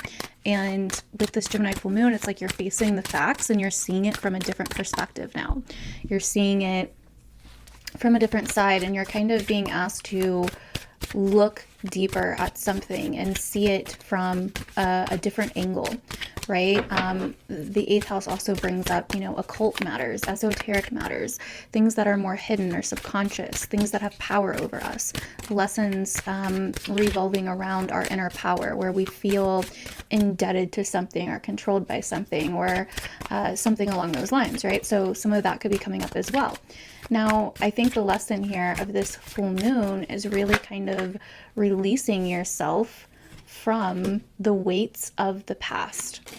Releasing yourself from the weights of the past and seeing it in a new light, seeing it in a new perspective, kind of having realizations or aha moments surrounding these things, new information coming in, you recognizing where you need to hold both sides of something, where you need to hold both the light and the dark in a situation, or where you need to hold two conflicting ideas or two conflicting situations or truths, right? And so the other big thing that's happening here as a Scorpio rising for you is you have Venus moving through your 4th house in Aquarius with Pluto there now, right? So bringing up powerful, powerful lessons to do with your past, to do with relationships, to do with relationships from the past, to do with things that you maybe thought were once buried that are kind of coming back up or coming back to either haunt you or be worked through, right? And it's all up to perception at the end of the day, right? Gemini full moon, how do you want to perceive these things that are coming up that were left undead, right? Like, do you want to bury it and move on or not? And I think that's a huge theme of this Mars retrograde cycle for you in your 10th house. What do you really want for your future? What are your goals? Where are you going? What's your path? Do some of those things need to be put on the side so you can figure out this internal stuff going on with your home, family, living situation, with your past, with your relationships, with your roots, with the things that make you feel grounded and stable in your life, right? So these are a lot of the topics that are coming up around this time. You're really being shown how to see things from a different angle, revolving around your finances, revolving around certain deep bonds and connections that are karmic, revolving around career and your legacy and your future and what you want out of life versus where you come from, where, you know, your family, your personal life, your private life, relationships and bonds that you have there, right? So all of these different things are kind of coming up right now, and you're not meant to know all of it just yet, right? Although it's going to feel like you are having a lot of revelations, a lot of realizations, a lot of answers, a lot of messages. And again, some of these might be conflicting, and that's okay. Can you hold both sides without judgment? Because your first tarot card that came out here is the Judgment card, which is a very, very powerful major arcana card in the tarot. And Judgment really deals with laying your past to rest. It really deals with releasing all of your past selves, right? Like in the normal Rider-Waite deck, there's like coffins here and people are coming out of them, and it's really symbolic of releasing all of your past selves. It's symbolic of resurrection. It's symbolic of forgiveness, letting go, right? Forgiving self and others, right? Really aligning with your inner calling and seeing it from a now higher perspective, right? Which is why in the major or the regular Rider-Waite deck, there's like an angel up above, right? With a trumpet. We also have the Page of Wands. So you're starting something new and you may feel like a beginner, you may feel like a little bit of a novice, or it could just be something that maybe it's not even new, right? With Judgment here, maybe it's like you're redoing something, but with a new, fresh perspective or in a new way that feels a little like, I don't know if I'm doing this right, but it's like, you know, like, and it's like accepting that novice within you, accepting that childlike energy within you. There's like a child on this card, right? Or this could have to do with a child in your life or children in your life in some way. And you, as a Scorpio rising with this Queen of Cups here, learning how to come into balance with it all, learning how to integrate all of these things, all of these parts of you, all of your past, all of the stuff, even when it's conflicting, even when it's controversial, even when, you know, you have the devil and the angel on your shoulder. Can you find a way to be in harmony with all of it? And can you see how it's all connected with the Queen of Cups here? Can you flow with your intuition? Can you flow with life? Can you flow with the maternal, mothering ocean? Because when you struggle, you sink, right? But when you surrender, you float. And so I feel like those are your messages here, Scorpio risings. Let me know down below if those landed with you. And then also, if you missed the first half of this video, you're missing out on a lot, okay? Like, you definitely need to go watch that. The first half of this video, I went really deep into a lot, and I think a lot of you guys are going to relate to it. It's going to have a lot of messages in there that you need to hear right now, okay?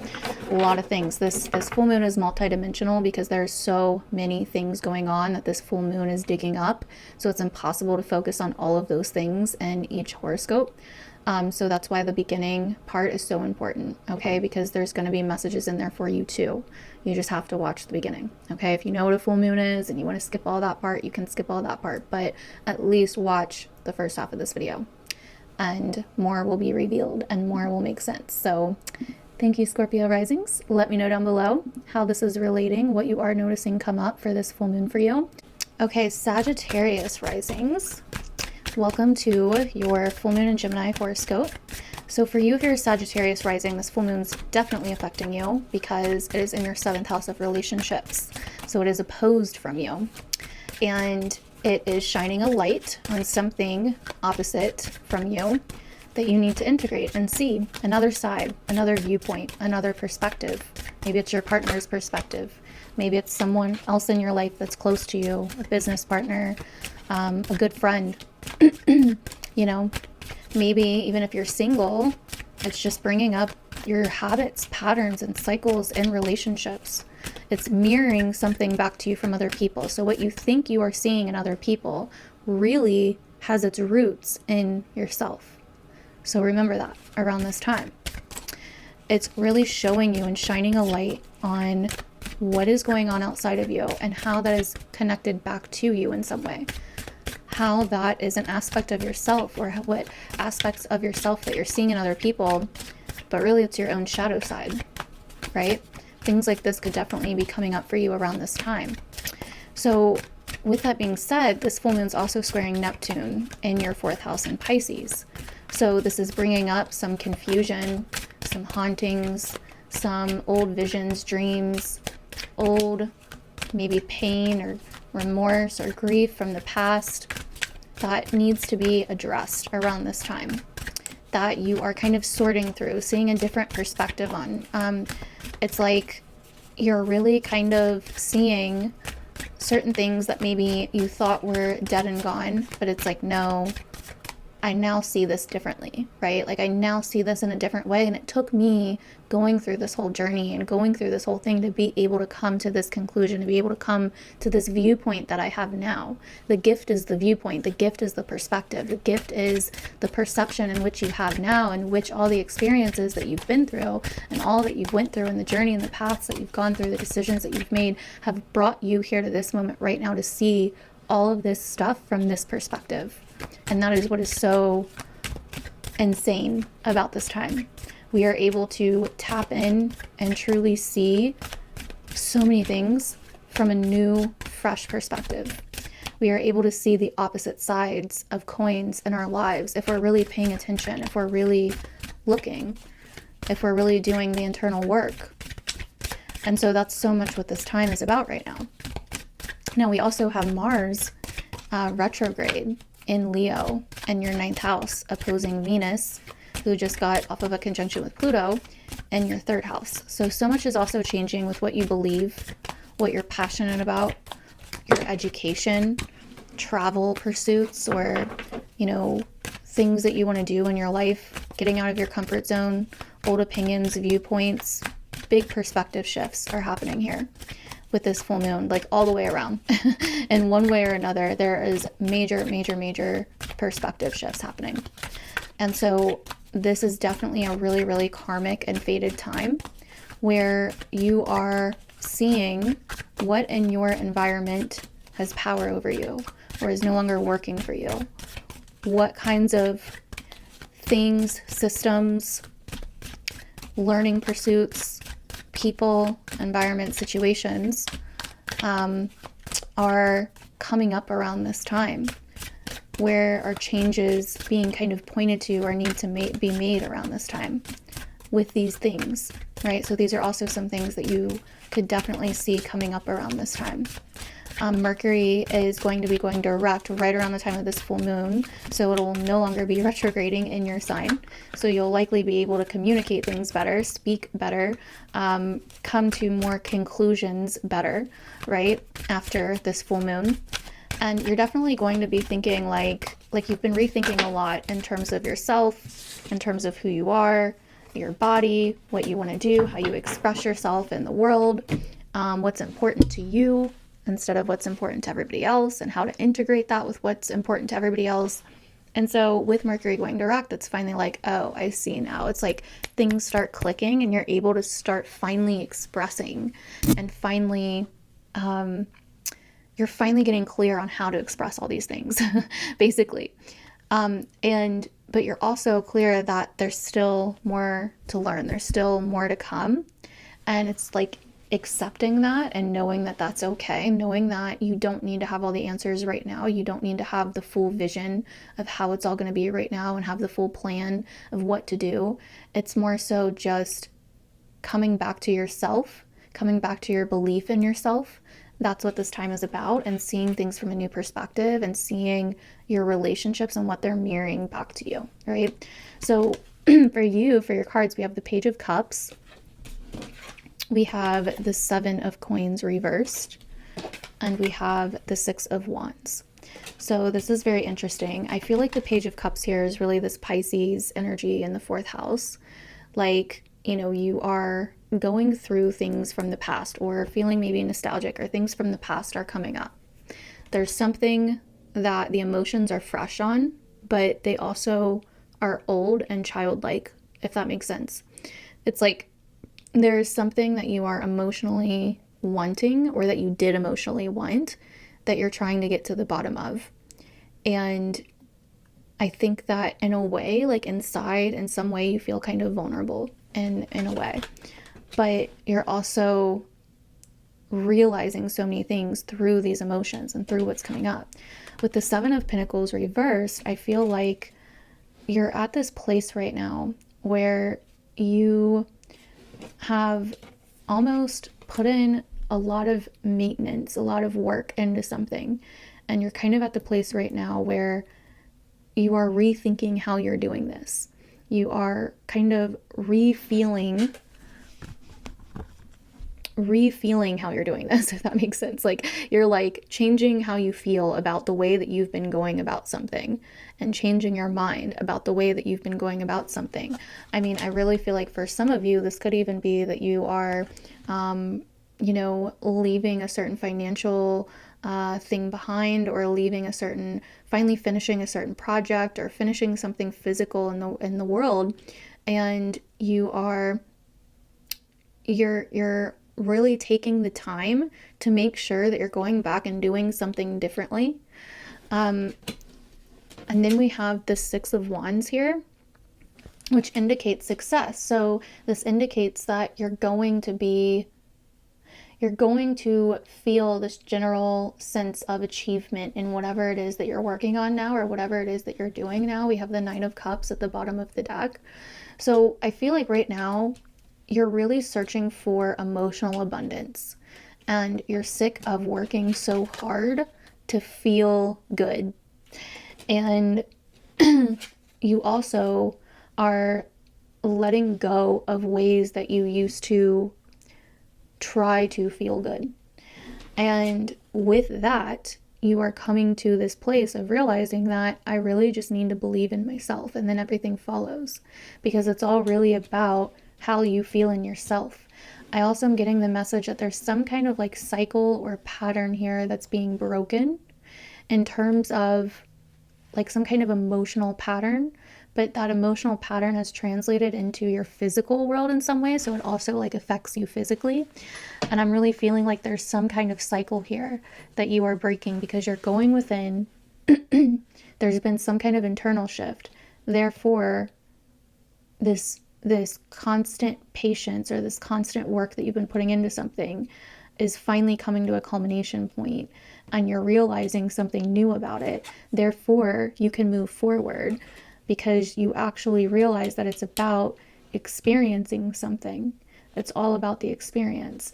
And that you realize now that if you want emotional abundance, Empress and the Nine of Cups, that you have to finish this certain thing first. So I hope that's making sense. It's like in my mind, but I'm like having trouble putting it into words, if that makes sense. So let me know down below, Sagittarius Rising, if that resonated with you, what you are noticing coming up for this full moon in Gemini. I am an astrological nerd, so I always want to hear your feedback, so I know like what's going on and how it's affecting different people, how these transits are affecting different people and the different ways it can play out. So definitely let us know down below. And if you missed the first half of this video, you are missing the fuck out, okay? Like there's a lot of messages in there that you probably need to hear, okay? Like seriously, you're probably going to relate to a lot of it. So go back and listen to the first half of this video, because it's really deep and it's really profound and it's really powerful, okay? And if you missed the Sag New Moon video 2 weeks ago, go back and listen to that too, because there's going to be a lot in there for you too, as a Sag Rising. So, okay, so moving on to Capricorn Risings. So for Capricorn Risings, this full moon is happening in your 6th house of your work, your day-to-day rituals, your day-to-day routines, the general day-to-day maintenance, right, that you do to keep up with your responsibilities in your life. It's really your responsibilities, the things that you're accountable for in your day-to-day life, and the certain rituals, habits, you know, health, whether that be for health, work, etc. These are the things that we really find in the 6th house, where you may be in service to others or in service to something, right? That too. So with this full moon here, it's really shining a light on these topics in this area of life for you. It's really showing you like you've been doing a lot of internal reflecting recently with Mercury retrograding in your 12th house, the sun moving through your 12th house. May even be a time where you've gotten like sick recently, or you've had to kind of take a step back or slow down in some way or reflect in some way, or you've had to sit more still in some way, or you've had to do a lot of inward journeying or journeying outside of your normal everyday day-to-day routines and errands and all of that. And this has been kind of showing you what needs to change within and what needs to change in the background of your life, so that can affect your actual day-to-day life, right? So the internal changes affect the external changes. And so maybe you've seen where certain cycles or old things from the past or old patterns, old things are coming back for you to focus on in some way, so that you can release them. So this full moon is really like, what is coming to a culmination point? What's ready to be released here? What's ready to be let go of here? Certain habits, cycles, patterns, behaviors, again, work stuff or health stuff. Wow, you got 2 major arcana cards. Big stuff like that, or even small things. It doesn't have to be big. This could be like quitting a smoking habit or quitting an alcohol habit, or, something like that, right? Because this full moon is squaring Neptune. And so it's like, where have you potentially been escaping your day-to-day life, or your environment, or using your environment to escape, or using habits to escape your environment in some way, right? Something along those lines. Or it could just be changes, new perspective shifts, new information, new light bulb moments, seeing the other side of the coin in some way, in terms of a work situation or in terms of your health in some way. Okay, and so we also have the Venus-Mars opposition and Pluto as well in there in your 2nd and 8th house. So there's a lot of changes happening right now with Mars retrograde in Leo in your 8th. You're really going within and trying to figure out what true wealth is. And that true wealth comes from the heart and from the sense of worthiness. And that could be really kind of showing you how to connect with that on a heart level. And from like I'm kind of hearing like the message like heart of gold, right? Leo in the 8th house. 8th house really deals with like other people's money, wealth, business, debt, etc. But with Leo there, it's like your truest wealth is your heart of gold. And so with Mars retrograding here, you're like really going back and reflecting, like, are the things within business, finance, resources, debt, are all these things really aligned with your heart? The things that are happening in your life right now in this area of life with these topics, are they really aligned with your heart and what you want, right? And with Pluto in your 2nd, it's like also like, what has power over you? What resources, what systems, what way of you thinking about your resources and about things has power over you, right? What do you owe to others? What do they owe to you? These are topics that could really be coming up around this time. So with that being said, we have the Queen of Cups coming out here first. So definitely an emotional time, really getting recentered and rebalanced within your emotions, integration, intuition, things like this. We also quite literally have the moon. So a lot of subconscious energy coming to the surface. The moon in our lives really rules where we have kind of that subconscious animalistic like instincts, right? That can sometimes take over from time to time. It's like the shadow self, right? The shadow self or the animal self. It's like uncontrolled emotions. Sometimes it can even feel like a dark night of the soul, right? Like our mind can feel out of control. It can feel a little bit unstable around this time. This is kind of a time of like giving up your mind and really allowing yourself to feel. It is a place where illusions can happen because we are in the feeling zone. And so feelings aren't facts, right? So we can kind of lose ourselves a little bit here, but what it's really about is surrendering to the feelings, surrendering to the flow, allowing ourselves to feel what comes up so we can purge it, so we can release it, so we can support our feelings that were not processed correctly when they happened, right? So this can be bringing up certain fears, and you also kind of finally realizing and seeing where certain emotions, certain old emotional attachments, certain fears have been holding you back. So this is really about starting to let go of the past, the stripping away of what's not real, in our lives anymore, right? The past is only real because of our emotions we still feel now that are attached to it. Because really all we have is this present moment. And then you have the world, which is like really, really, really crazy.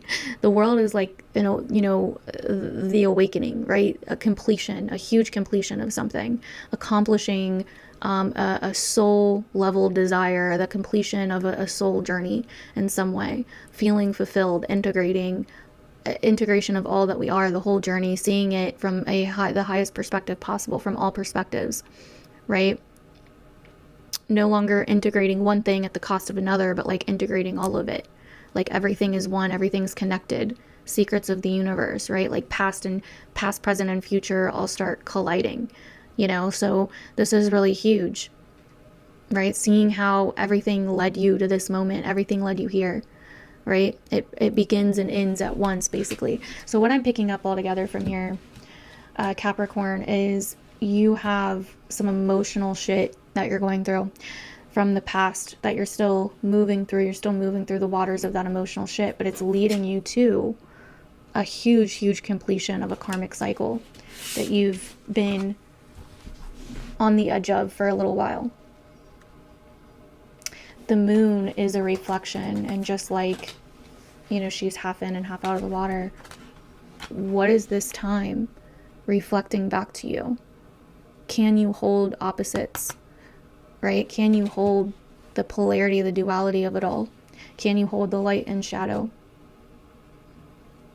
Can you feel some of this pain or some of this grief or some of these old emotional things that are coming up around this time, so you can release some of these shadows that you're holding on to, and therefore come to a major, major, major completion? Like the World card is like life-changing times in our lives where we are like fully have learned the lesson of a journey, or the multiple lessons of one journey, right?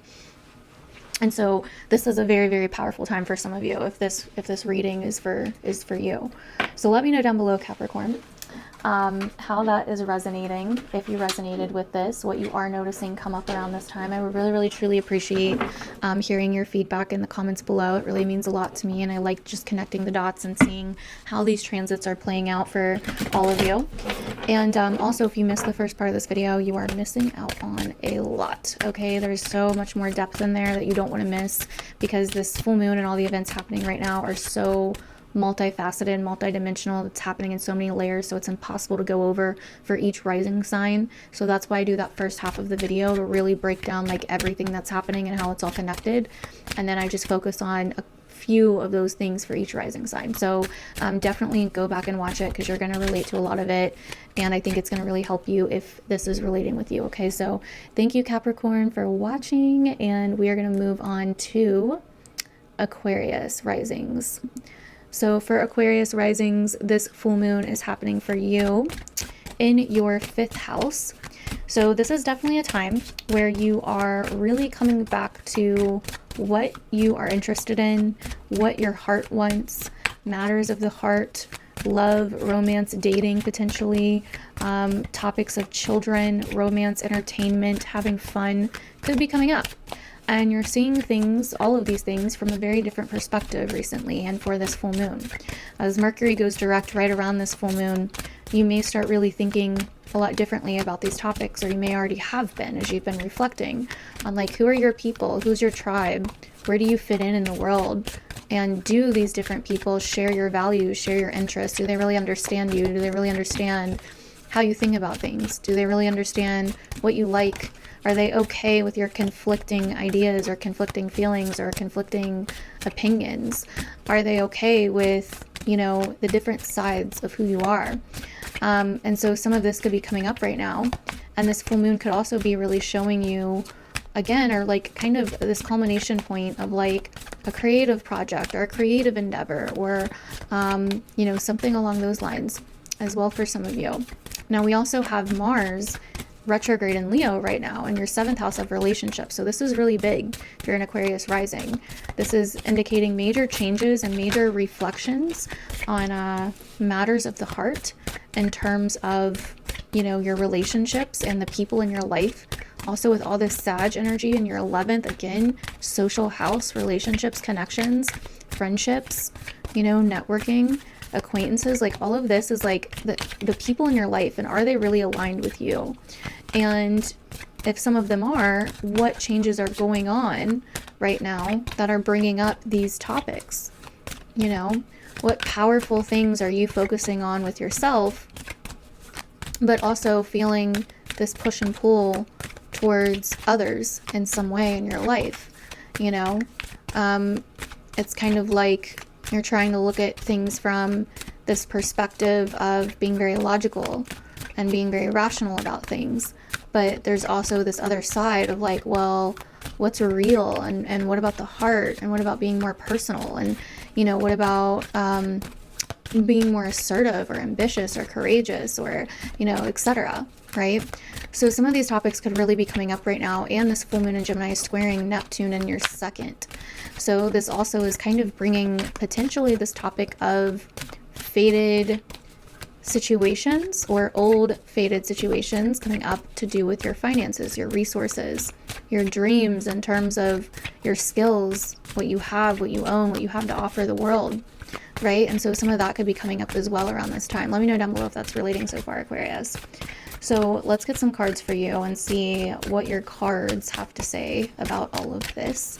And I'm definitely interested to hear from you because I'm a Leo rising. So Aquarius, you know, if you're an Aquarius rising, that's my opposite sign. So I'm interested to see how this is playing out for you guys. But you're definitely seeing something from quite a few different perspectives. You know, you may find yourself on the other side of a coin in some way in your life. You know, like you were once on the other side and now you're on this side in some way, in some situation, right? So Queen of Cups, which has literally come out so much now at this point. 2 of Cups and 7 of Wands. So definitely an emotional situation going on here, an emotional situation and something that you're passionate about. This, for some of you, this could have to do with like honor and defending the people that you care about or love, or wanting that from someone else. I feel like here there's something that you are like, you're getting in touch and really reflecting on your feelings in terms of connections, again, in your life, relationships, love, what that means to you. And if you're clear on that, there could be a situation in which you are facing a challenge with it, and trying to overcome it, or in which you are fighting for it or defending it in some way, or devoted to something in some way, that you are kind of overcoming maybe some kind of obstacle, or they are, you know, it could be the other person too. I want to get one more card for you guys just because I'm curious. I feel like I need one more card. So there's something here though that you are like, you're needing to rise above. Like you fight the situation, or you overcome the situation by rising above. It also could be pointing out, Aquarius, where you felt rejected in the past, or where you felt not a part of, or like the underdog in some way, right? Like different, right? Which is very Aquarian. So for some of it, it could also have to do with fitting in a certain situation. Ooh, okay, the Star, which is reversed, which is really interesting. So the Star is kind of about restoring our hope, right?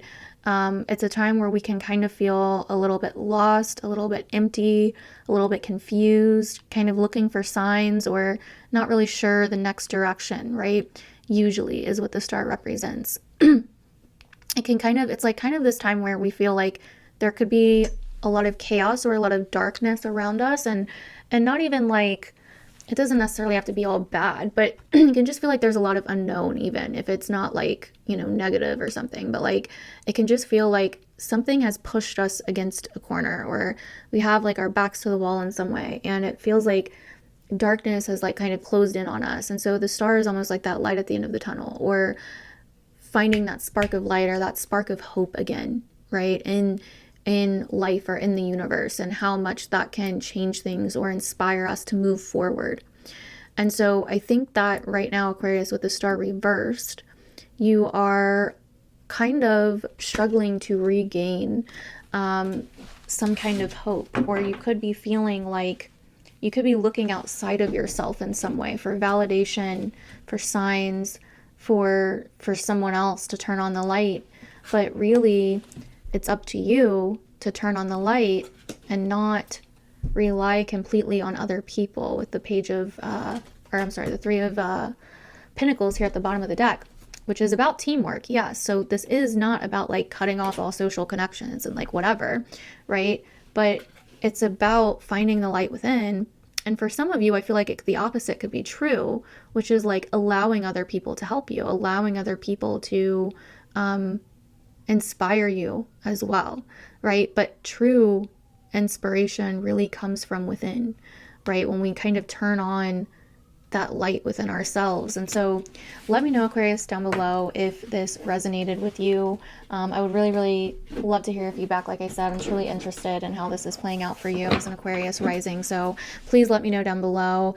And if you missed the first half of this video, you're missing out. There's so many powerful things in the first half of this video. You really don't want to miss it. Everybody's going to relate to probably most of the things in there, but there's a lot of specific things in there too that I think, you know, some people will relate to more than others. So, but just go back and watch it, because it will really explain what is really going on in this time right now, and the kind of time that we're in, and how to really work with this energy regardless of where it's happening for you, right? Like, so anyways, love you, Aquarius. We're going to move on to Pisces. So Pisces risings, darling, this full moon for you is happening in your 4th house of home, family, your roots, your past, your foundation.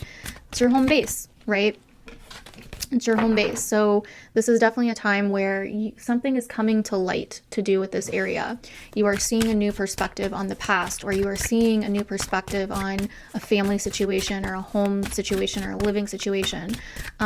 You're seeing a new perspective on your environment, or there's maybe a conversation or a truth or information that's revealed to do with this area of life in some way. Now also, you know, this is somehow showing you the other side of a path that you've been traveling down, or a journey that you've been taking regarding maybe your career or your desires or your goals in the world, your future, right? And so that's really coming into play here too. It's like you've been rethinking your future, you've been rethinking what you want out of life, you've been rethinking your goals, you've been rethinking your vision for your life, right? And where you want to end up. And because of that, it's leading to some things that need to be addressed, faced, looked at, realized in the home department, or in the personal life, in the private life, in the foundation. Because before you can change, before you can really move forward, it's like there's something that needs to be addressed from the past, or in the present even, you know, in a certain situation with your home or family, right? So this full moon's also squaring Neptune in your sign. So it's definitely bringing in this theme of you potentially forgiving yourself, of you potentially letting things go, or seeing the facts and letting go of some rose-colored glasses that you've been wearing, or seeing where you've kind of been under an illusion about either past events or the way that you were viewing something before. And so this full moon's really coming in to say, hey, things are changing and you've changed, and that's okay. And it's okay if you feel this way and that way, right? Like both things can be true, like two things can be true at once, right? And our perspective has shifted, and that is okay.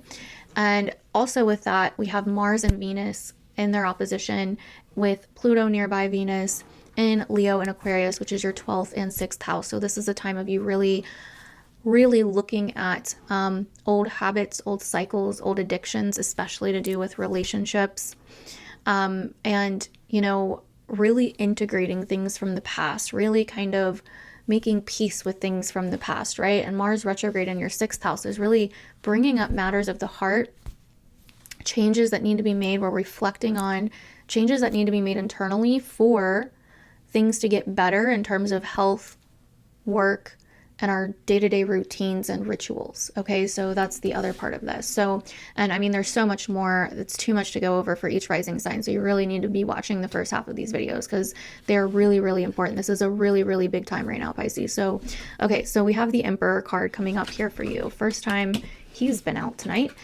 We also have the Two of Swords, and then we have the Knight of Wands. So what I see here is you have been either not wanting to make a decision or not wanting to take responsibility for your life. You've been basically not wanting to see a hard truth, either about yourself or about somebody else in your life. This could be a father figure, this could be someone you're in a relationship with, this could be a job, a career, this could also be you, right? The Emperor is really about taking responsibility and really having a stable, solid foundation in our lives. Really about doing the work, taking control of our lives, like grabbing our lives by the horns and not being scared to, I mean, we can be scared, but it's about doing it anyway, right? Like actually making the changes necessary, kind of becoming the one that dictates our life rather than allowing life to dictate us, right? So this is really having the discipline, the responsibility, the accountability, and managing our lives in a way that, you know, really allows us to move forward. And it seems like with the Two of Swords here, you've been kind of either on the fence, like like kind of going back and forth with doing this or taking responsibility or something for something, or dealing with a person. If this is a person, it's like you haven't wanted to see it because it's uncomfortable and you haven't made up your mind about it, right? It's like so this Gemini energy is really like, look, this can be hard, this can be difficult to deal with, and that's okay, but it doesn't mean that you need to keep avoiding it. It doesn't mean that you need to keep sitting on the fence. It doesn't, like, yes, it may be a challenge with this Nine of Wands here, right? But by you basically either avoiding it, turning it down, not wanting to look at it, sitting on the fence, you are making it 10 times harder for yourself, and you're carrying this stress with you, and it's taking a direct hit to your self-confidence. Okay, so, and it's making you feel a lot of different things about yourself. Like it's making you feel either guilty or stressed or worried or whatever, right?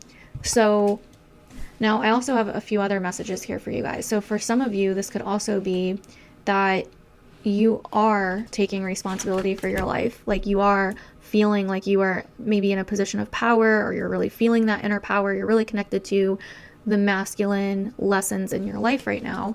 And you are really taking control of your life, but you are needing to balance that in some way with kind of taking on a challenge. So, and what I kind of mean by that is like, with the Two of Swords, it's kind of like not wanting to make a decision, because it's like, if I make it, like neither decision kind of weighs out the other in some way, but not making a decision is still making a decision. But I also see this Two of Swords here as potentially also accepting two truths at once with this Gemini energy.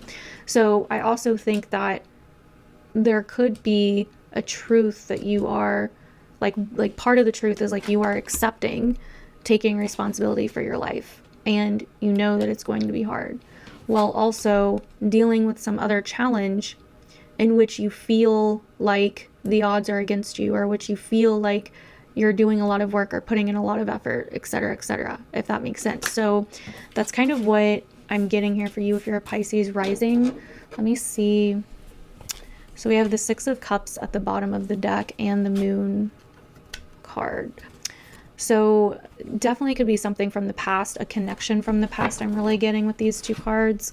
Some subconscious patterns, like shadow sides, things that feel out of our control or scary to deal with, or some emotional stuff that we're holding on to, some things that we've been under illusions about. And this is a challenge that we're needing to face. It's so important that we face it, but it feels like to face it, we're going to have to walk like a tightrope or something. But I think this Gemini full moon's bringing some kind of answers with it, but they may be dual, like I said.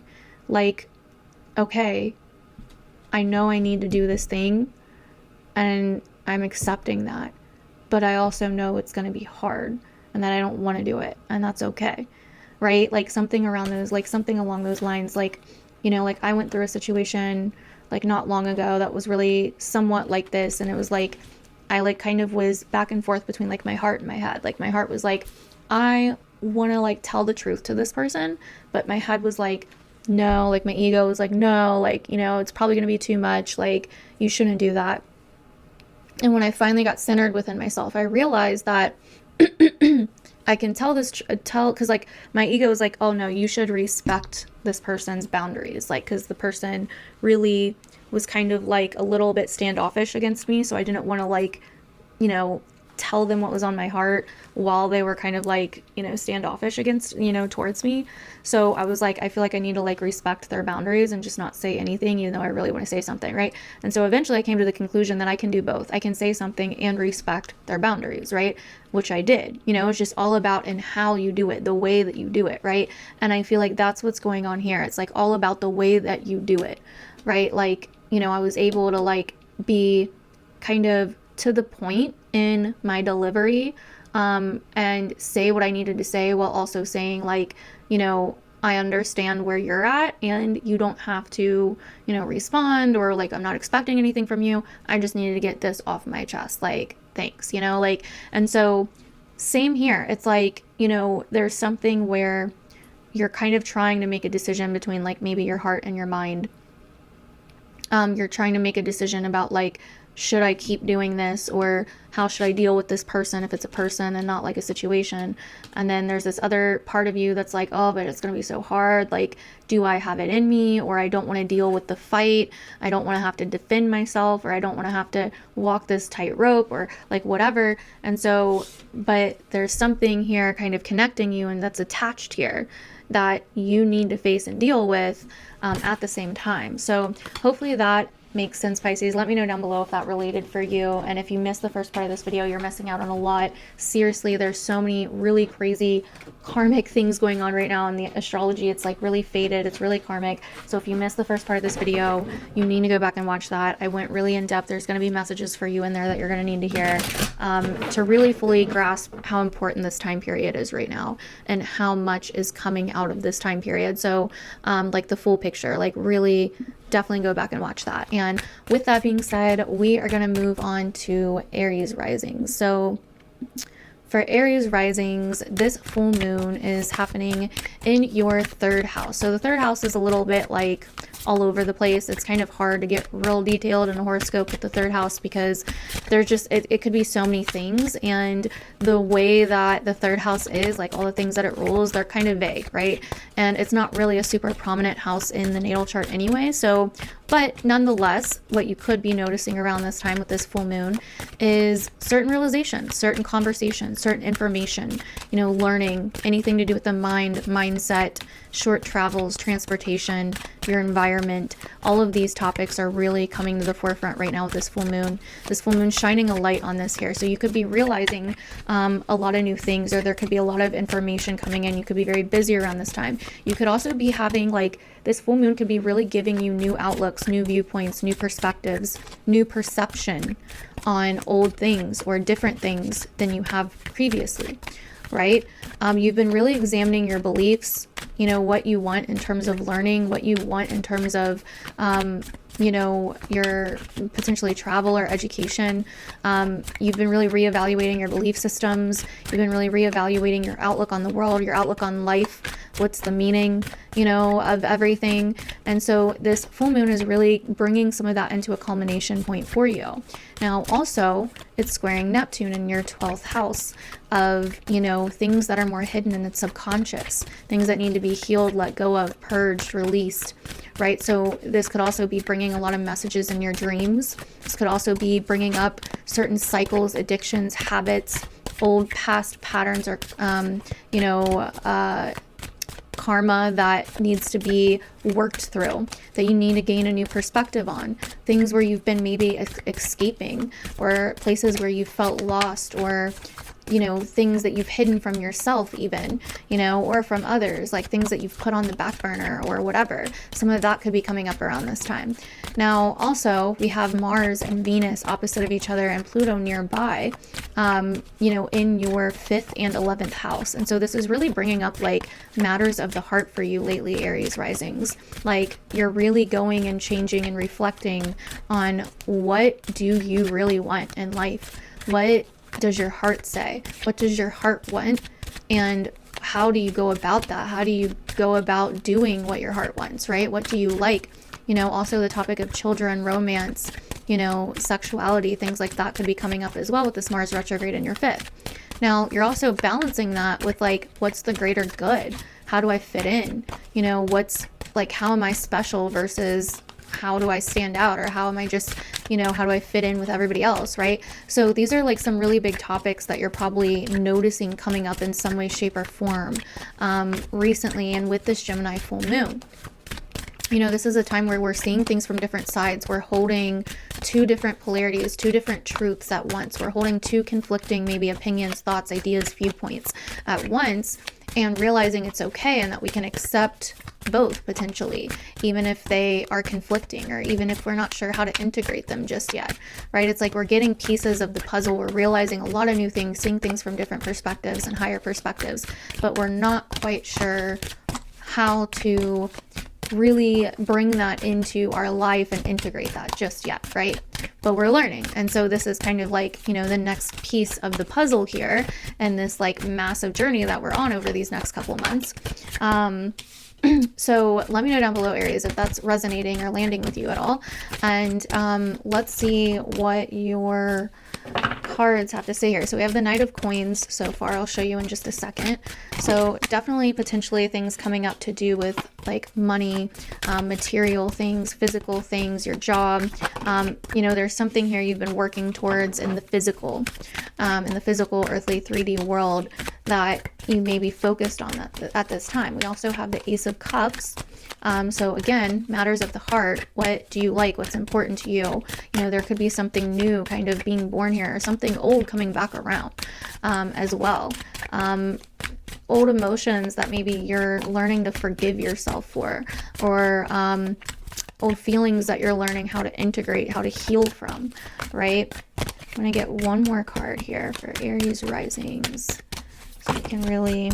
That was like a bunch of cards. These cards stick together. That's the only thing I cannot stand about these cards, is they like stick together. I love these cards otherwise, but it's so hard just getting a card out because they like to stick together.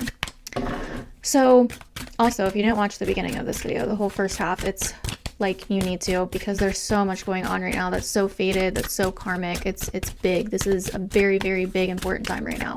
Okay, and you're going to probably relate with a lot of what I said in the beginning. So go back and watch that after this if you skipped ahead. Okay, one more card. There we go.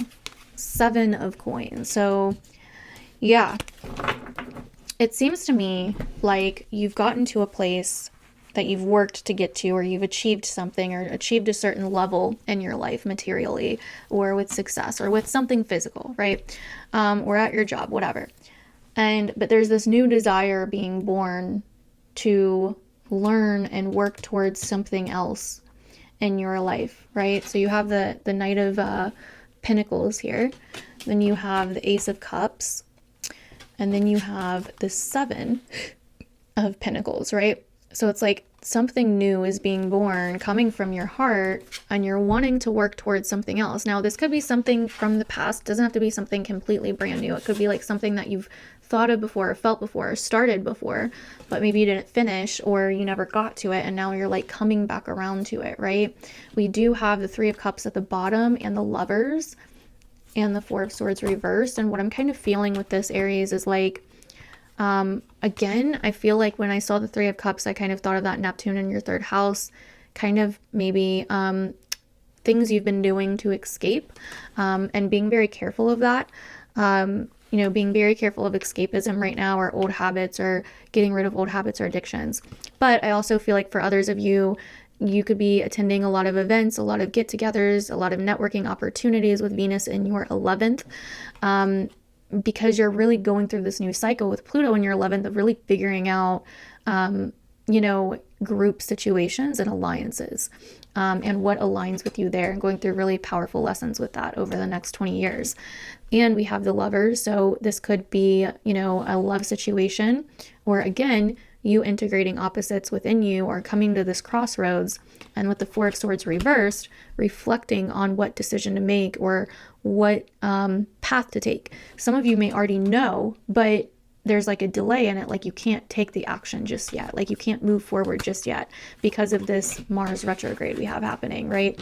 Which is your ruling planet, right? So there's just a massive focus on like, what you love, matters of the heart, what actually is important to you in your heart, like in your heart and soul, what lights you up, and getting back to those things right now, right? And kind of seeing where maybe you've allowed society or what's trendy or what's popular or certain groups of people to influence you, or where you've kind of left certain things behind to fit in some way, right? And so anyways, let me know down below, Aries, if that resonates with you. I'd love to hear your feedback. If you missed the first part, definitely go back and watch it. And we are going to move on to Taurus risings.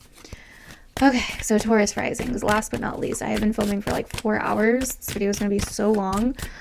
So bear with, I'm getting a little tired by this point, but so for you as a Taurus rising, this full moon is happening in your second house of your money, resources, the things that are important to you, your needs, right? And not just, it doesn't have to just be resources. It can be the things that you really value in life, the things that are important to you. And sometimes the things that are important to us aren't the things that we initially think of. Like, it's the things that we actually reach for. It's like what we actually show or do with our behavior, right? And so this full moon in Gemini is really shining a light on these themes, seeing things from a different perspective, seeing things from a different side. You know, with the sun in Sagittarius, Mercury in Sagittarius in your 8th house, you've been really kind of focused on financial matters over like the last few weeks, and reflecting on financial matters, reflecting on what you want financially, reflecting on your financial journey, kind of maybe even rediscovering some optimism in this area of life. And, you know, this Gemini full moon's coming in to really shine a light on like, okay, like what do you need, or what do you need to do and with your own stuff, with your own self and the things that you have, what needs to change here, what perspectives or ideas need to change, what outlooks need to change for you to actually change the things that you want to change. Now, this could be some kind of financial ending as well for some of you. You could be seeing that coming in. And also, you know, this full moon squaring Neptune in your 11th house of other people, friends, groups, social situations. So this could definitely be kind of an energy of you seeing where like you haven't been, like where you've been kind of wearing rose-colored glasses in terms of certain connections, people, groups, influences in your life, and how that could somehow be influencing or a part of these financial lessons that are coming up, you know, recently for you. It's like maybe you're getting rid of an old dream, or maybe you're seeing a new side of the coin to a dream that you recently had, or to a vision or a dream that you have, or maybe you're seeing something new in terms of the people, the acquaintances, then the company that you keep, right? Or the crowds that you've been kind of surrounding yourself with, right? There's something potentially to do with finances and other people kind of really coming up here. And then we also have, you know, Mars retrograding in Leo in your 4th house of home, family, your roots, your foundation. Really making some changes and reflecting, doing some deep reflecting and introspection on what you really love and what really matters to your heart in terms of your private life, your home, your family, your personal life, your foundations, your roots, maybe getting back to your roots in some way. Making some changes in your home, family, personal life, you know, and kind of getting, like, also seeing where maybe you've been influenced by trends or your career or society, right? Like, but also kind of like, it's like you like or care about some kind of greater good or greater purpose, right? But there's also changes that need to be made personally or in your personal life or in your home and family life or within your past for you to really reach these goals that you have in some way, right? So let me know what that is for you down below, Taurus risings. I really love to hear your feedback and how this is playing out for you. Okay, so we have the 5 of Pentacles. So definitely some financial stuff going on here. You could have, you know, went through some kind of financial difficulty or challenge recently, maybe like a financial loss or a financial debt came up or something like that, where you have definitely maybe noticed like yourself slipping into lack or slipping into kind of like this survival energy or mindset, right? Because of certain physical circumstances. And what I'm really seeing here is that you are really being taught lessons with the Hierophant here. And this could also have to do, you know, because the Hierophant can deal with marriage, it can deal with like, you know, the law, the way things work, the society, the system in which things work, right? So, you know, this could be kind of certain physical systems or physical boundaries or contracts or something along those lines, or kind of belief systems that have been holding you back in terms of your financial matters and your finances in general in some way, right? So this could potentially be like societal or cultural beliefs, or you know, kind of you really realizing that, you know, these things need to change or are somehow connected to financial challenges that you've maybe had. The Eight of Cups here, though, reversed, is telling me that you know that you need to walk away from certain attachments, potentially these financial attachments, to something better, but you're scared and you're not sure if there is something better. But there is, right? You have to make that decision to walk away. And what also tells me that is we have the Two of Swords at the bottom of the deck, kind of showing me that you're like on the fence. You're not wanting to decide, and that's okay. You don't have to necessarily decide right now. You're getting the other perspectives though, if you can be open to it, right? If you can be open to it, the new perspectives will come and you'll start realizing, Hanged Man, Nine of Cups, strength, that you do have what it takes to go after a new financial or physical, earthly, material goal or dream. So for some of you, this could even be like you're married and you're still sorting through, you know, like you're getting divorced or something, and you're still sorting through, you know, who's going to get what, and it's been really scary and hard and whatever. For some of you, this could be like, you know, you have certain beliefs or certain obligations or, you know, like contracts or agreements or whatever, morals, you know, that are holding you kind of hostage in a certain situation. But it's all to do with you, right? Like it all comes back to you. And so this Eight of Cups is like, hey, you're only here because you're emotionally attached to it, because of the stories that you've told yourself, right? Because of your perspective, your perception. And you can break free of these things if you want, right?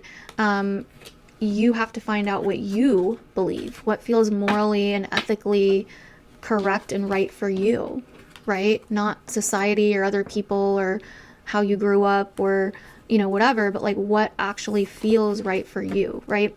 So hopefully that resonated. I mean, the tarot messages could be for some of you and not all of you, I don't know, but hopefully a lot of you guys resonated with that. Definitely let me know down below if you did. I'd really love to hear your feedback. As always, I really appreciate hearing your guys' feedback and reading your comments and all of that. And if you missed the first half of this video, you are missing out on a ton, okay? This is such a very powerful, potent, sensitive, like once in a lifetime kind of time that we are in. So definitely watch the first half of this video to get the full context on what's really happening. I think you'll appreciate it. And if you missed my video 2 weeks ago for the new moon, I went into even more detail and even more depth in the horoscopes there as well. So that can also give you some like context what led up to this point, or you may relate to that a little bit more at first, since you know, the full moon hasn't happened yet at the time I'm filming this. So if you're watching this right away, you know, that full moon energy may not have hit yet. So anyways, I love you, Taurus. Thank you for watching. I am going to log off now and get ready for bed. I will see you guys in the next one. Bye.